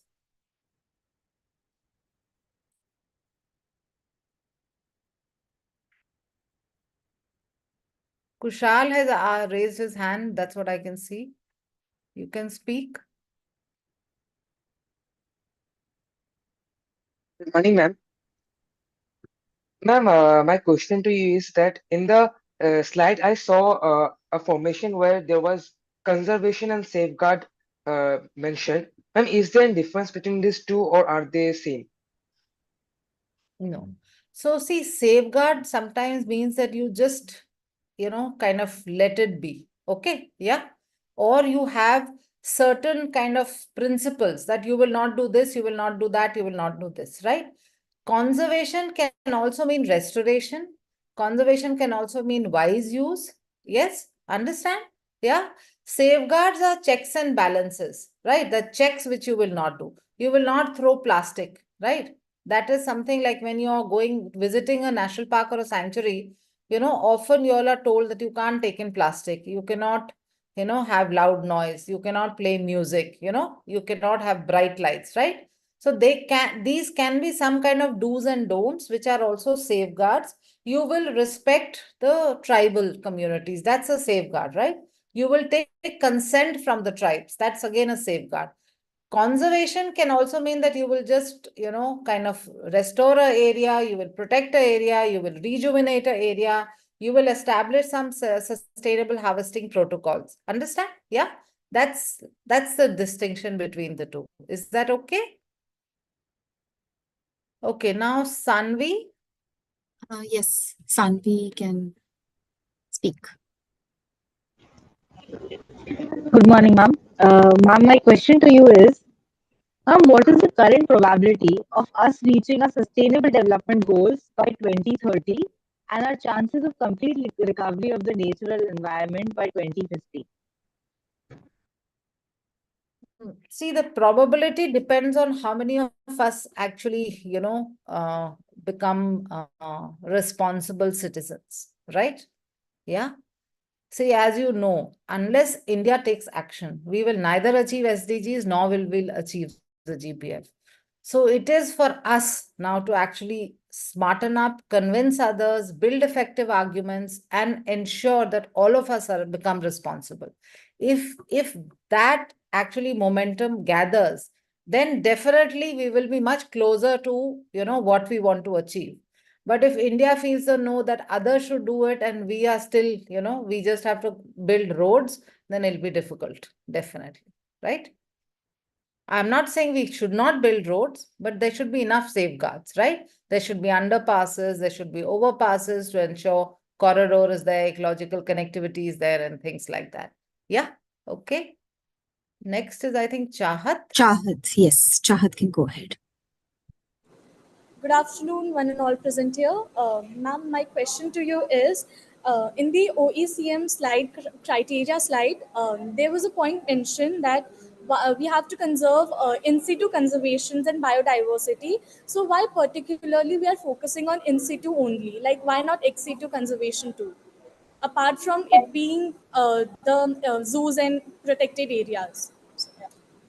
So it's not that the Kunming Biodiversity Framework does talk of ex situ also, because it talks of how are species managed, right?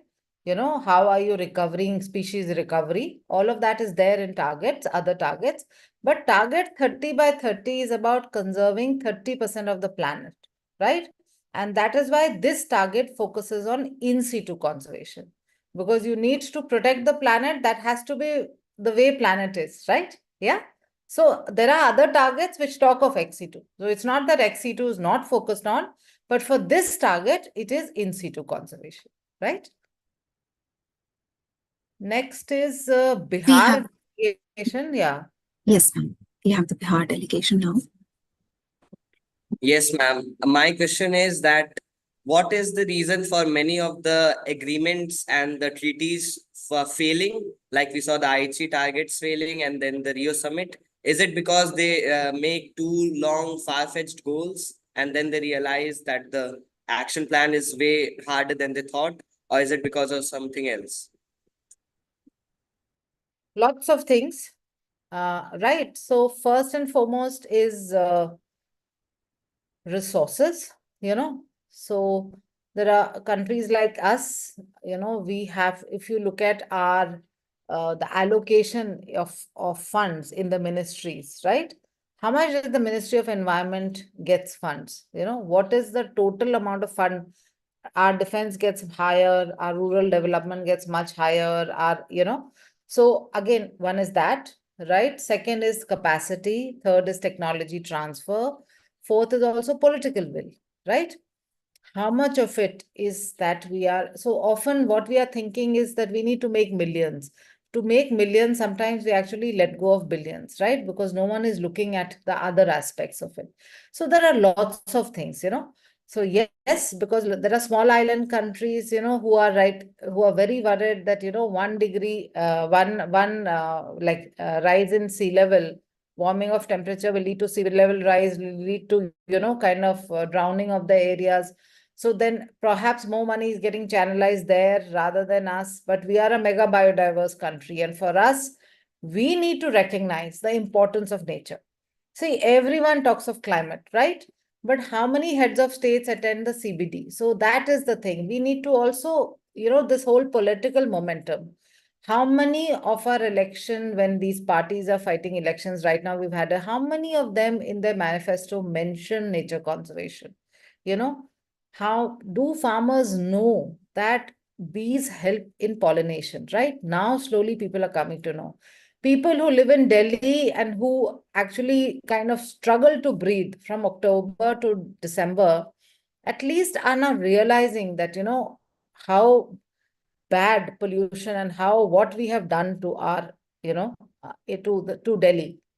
But that is what it is, that, do people, are they aware, have they internalized that actually it's going to harm us? If we want healthy lives, we want food security, we have to conserve nature. And what we eat, all the red and green palak patta is also biodiversity. But does anyone talk or like that? So that is why, there are lots of issues. Next is Karnataka. We have Akanksha Mishra. Akanksha, okay. Yeah. Akanksha, you may go ahead. Yeah, good morning, everyone. So, good morning, ma'am. My question was like what it means, what do you mean by the tools and equity in target 30 by 30? What do you mean by? Tools and equity in target 30 by 30. Tools.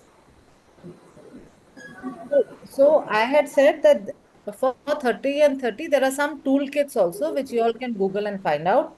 That will help you all to understand what is an OECM, what kind of actions you all can take, that way.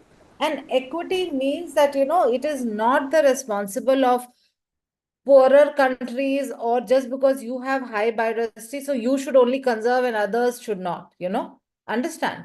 Equity means it has to play a balance. I can't say that I'm sitting in Delhi, I will not even tolerate a monkey, but I will expect a person who's sitting in a village to tolerate an elephant eating up his crops, right? I will say, oh, the monkey is breaking my rose, so this monkey should be removed. But I will say, no, that poor guy who's sitting in a village should happily live with the elephant, even if his crops are getting raised, right? So that is equitable. Who bears the cost of conservation, right?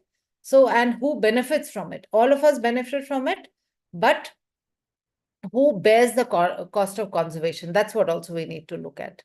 Yes. I think someone has put a question in the chat, Shashwat. So listen, it is not about growing population. It is about consumption, per capita consumption. You can have a higher population, but you can have a lower per capita consumption. So that is the crux of it. So we need to look at, even with this huge population, our consumption is much lower than other countries with less number of, people. So this whole population and this debate is always there. It's a very old debate. But for a country like us, we should look at our per capita consumption. Yeah. Who's next? I have a question by the Kerala delegation. Yes. Good morning, ma'am. So my question is, all things being said, do you personally think India is in a road to achieve these targets with the way things are? So I think India probably will reach around, at least, if not 30, late 20s, definitely, because Indian government is making a very serious effort to identify new areas, to recognize what are possible areas which can be conserved. So the whole aim is that by 2030, we do conserve 30%. I'm not saying we'll do 30% land, 30% water, 30% marine, but overall, we should contribute to that target. Like overall, if you look at India's terrestrial area, whatever, we will try and aim to conserve around 30%. Yes, the effort is on. It has already started. There are lots of meetings. Everyone is being made aware of. There are subgroups to identify such areas, and all of that is initiated. So the fact is that you must strive towards it. If your will is there, your passion is there, if you're focusing on it, you will land up achieving it. Next. We have a question from Mohammed Yunus. Yes, ma'am. Good afternoon, ma'am. Ma'am, my doubt is that if we successfully achieve target 30 by 30, what should be our next step? And if we don't, what are the reasons for it and what should be our next step? So if we achieve 30 by 30, there will be still much more to do. We have to restore also those grades. We might just demarcate and identify areas. We can always enhance health of those areas, right? So that we get better ecosystem services, better functions of those areas. So I don't think we will manage to have an ideal system ever. Plus, ecosystems also change, how our aspirations change. So how do you manage to keep that 30%, right? So that's something. I think if we achieve, that is it. And if we don't achieve, then we need to keep trying to achieve it, right? That's what we need to do. The next question we have is by Karnataka delegation. Please go. Good morning, ma'am. My question was that if, say, protected areas and one of them being zoos, is that ethical? Because if we are thinking about the perspective from an animal being in that caged space, then and just us conserving biodiversity that way, isn't that very human-centric and not nature/biodiversity-centric? So a zoo is not a protected area. Okay. First and foremost is that. And yes, and that is why India is now advocating for more open zoos, right? If you see. And that is why also it's now becoming difficult. And I think India is also being very careful about establishing zoos. Yes, zoos perform a certain function. They help you to kind of breed certain species which are actually kind of, getting lost. It helps you for education, awareness purposes, and all of that. So they perform a different kind of function. Zoos do not contribute towards, in situ biodiversity conservation or protected areas. That is one thing. What was your second part? Sorry, or this was the only thing? What did you say?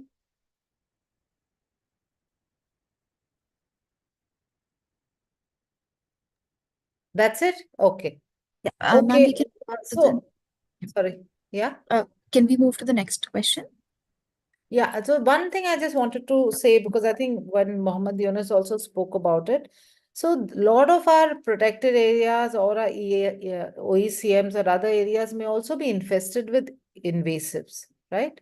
So invasives are basically exotic species or non-local species which take over and they dominate those areas. So we often need to remove those so that the natural ecosystem can come up. So that is also a step which we will need to do for all of these, yeah, to enhance the health of the ecosystem. Yeah, next question, please. It's by Zia and Zainab. Yeah, Zia. Good afternoon, ma'am. I hope you will be fit and fine and in great health. First of all, I want to thank you for your insightful words. They were truly informative. Thanks a lot. And now, coming to my question, I want to ask you about the future outlook of OECM. I'm so curious to know that how might emerging trends or emerging technologies, if we talk about the present day technologies, how they will influence OECM frameworks in the future. Thank you, ma'am. So see, emerging technology will always help, whether it's, let's use a simple tool, spatial planning, right? So if we spatially map all these areas, right? Then tomorrow, if we have to develop some infrastructure, linear infrastructure there, then we exactly know, how we need to site these infrastructure or development projects so that we do not disturb these areas, right? So spatial tools will definitely help, other predictions, early warning systems for forest fires, for floods, all of that will also help, right? to assess vegetation. Simple, like, through the satellite, you can see what kind of vegetation there is, where restoration is needed, where there are exotics, all of that. So definitely it will help. And it will help for OECMs also, because OECMs are also areas, right? And all of those areas will need to be conserved using the latest technology.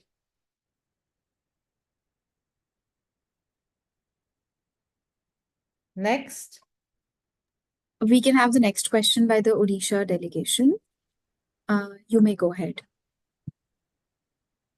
Good afternoon, ma'am. Ma'am, am I audible? Yes. Okay, ma'am. Ma'am, I am AP Pratyusha along with Amrit Bhal. Ma'am, and my question to you is, ma'am, we know in India, monoculture in the form of tea, apples, spices play a major role in contributing to the India's economy through the imports and exports. But as per the OECM criteria, it doesn't fill that. Monoculture doesn't fill in the OECM criteria. So what can we do about it?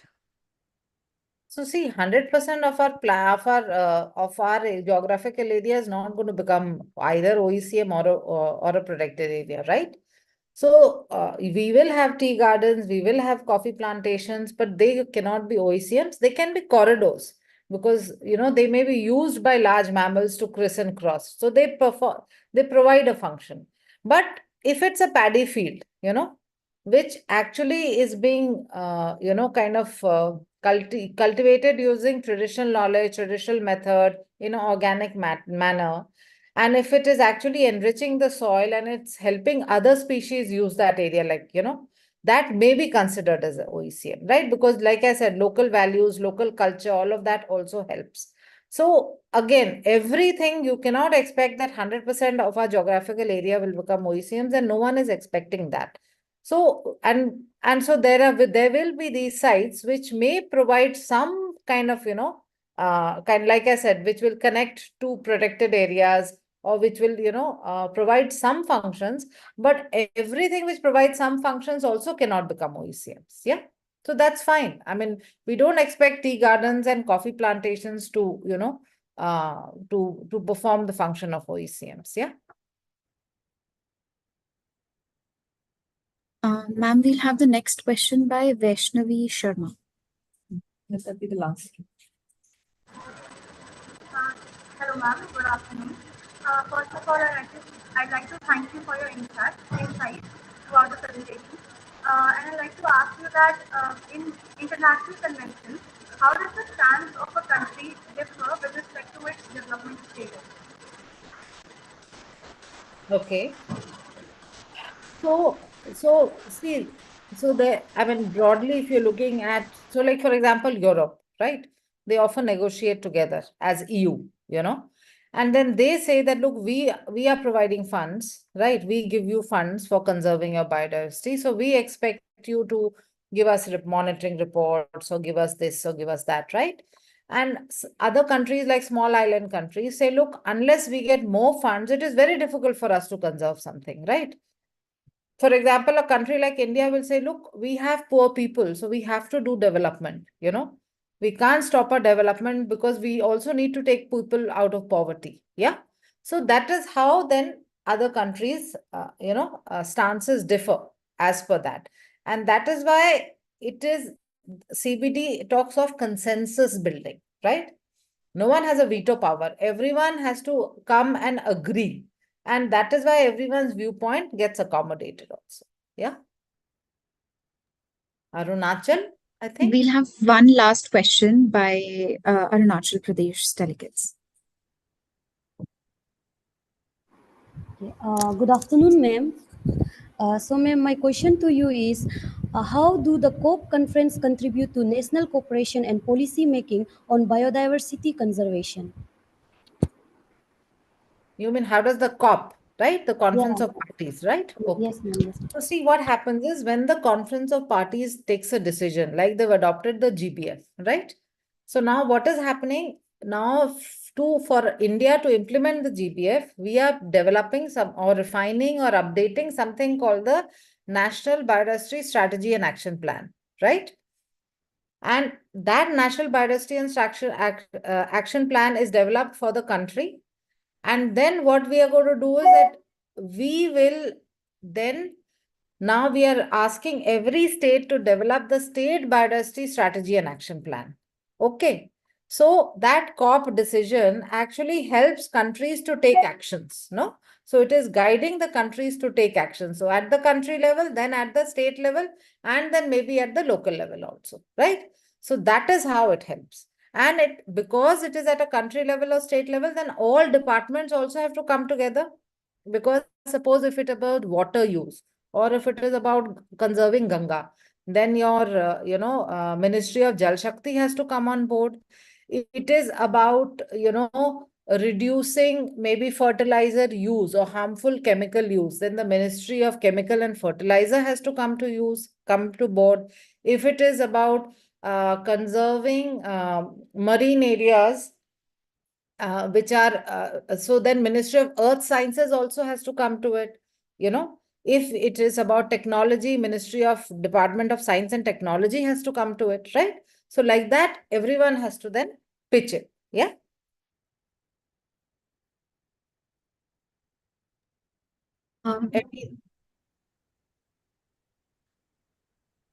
Thank you so much, ma'am, for answering everybody's questions.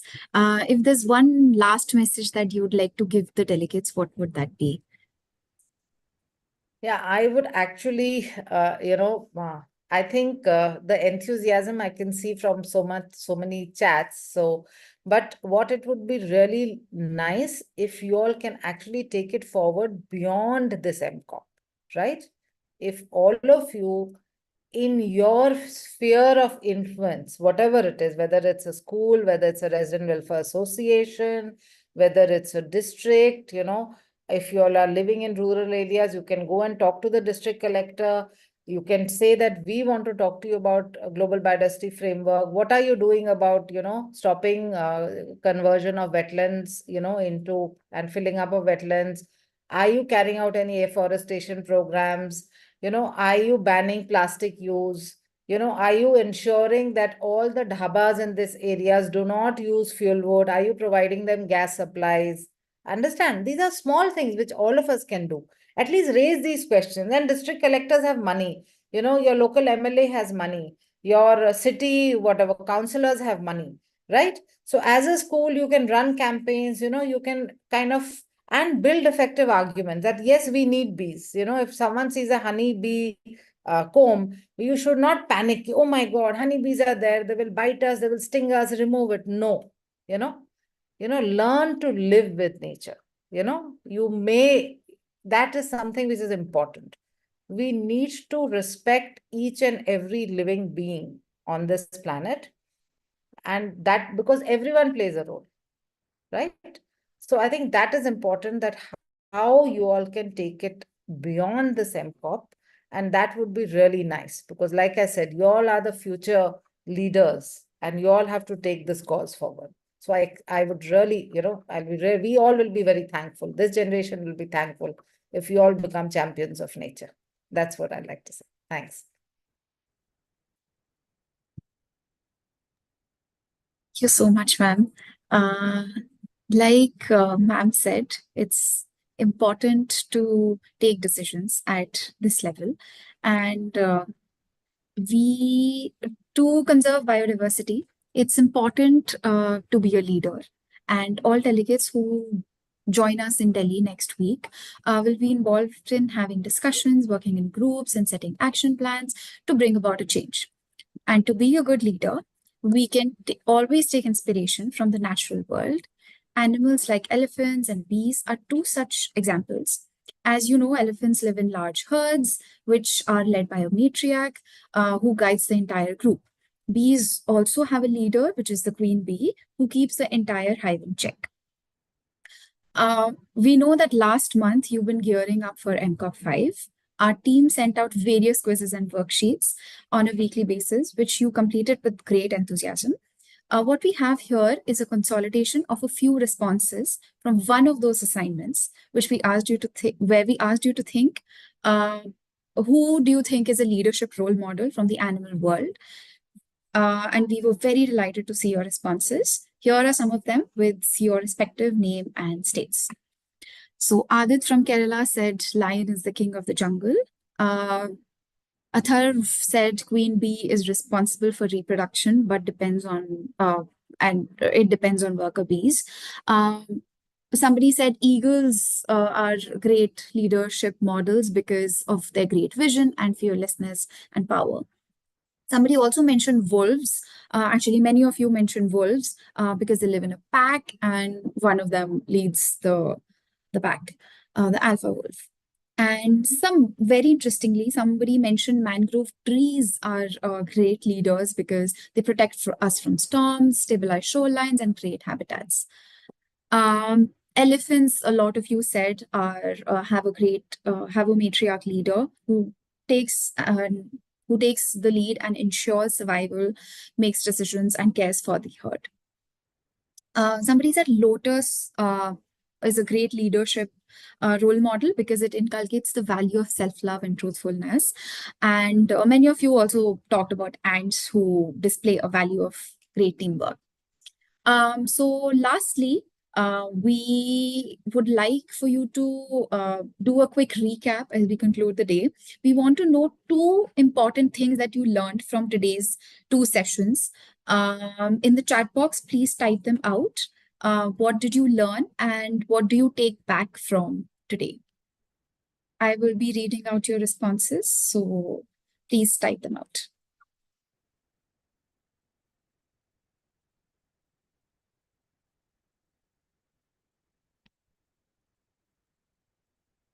Okay. Chahat says that they learned 30 by 30 rule and reverse the loss to preserve biodiversity. Learning to live with nature.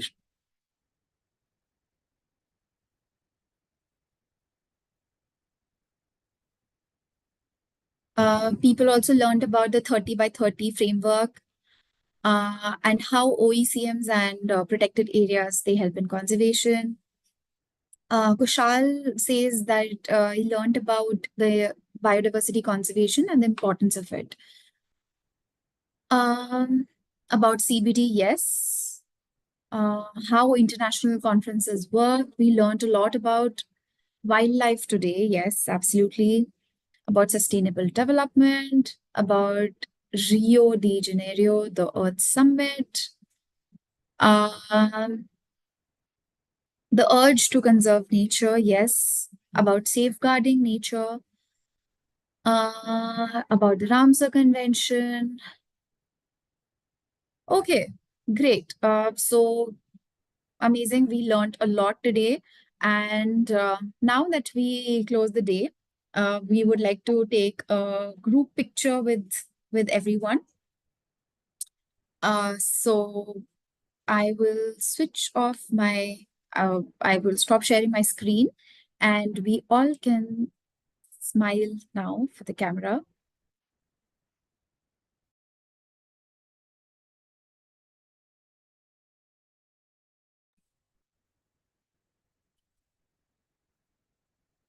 Okay, smile please. We're taking pictures.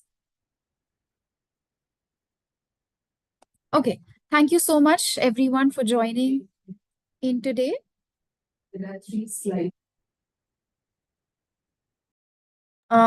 So we thank you so much the audience observers who joined us on our website and YouTube joining us. Thank you to the delegates. Now we'll see you all tomorrow sharp at 10:30.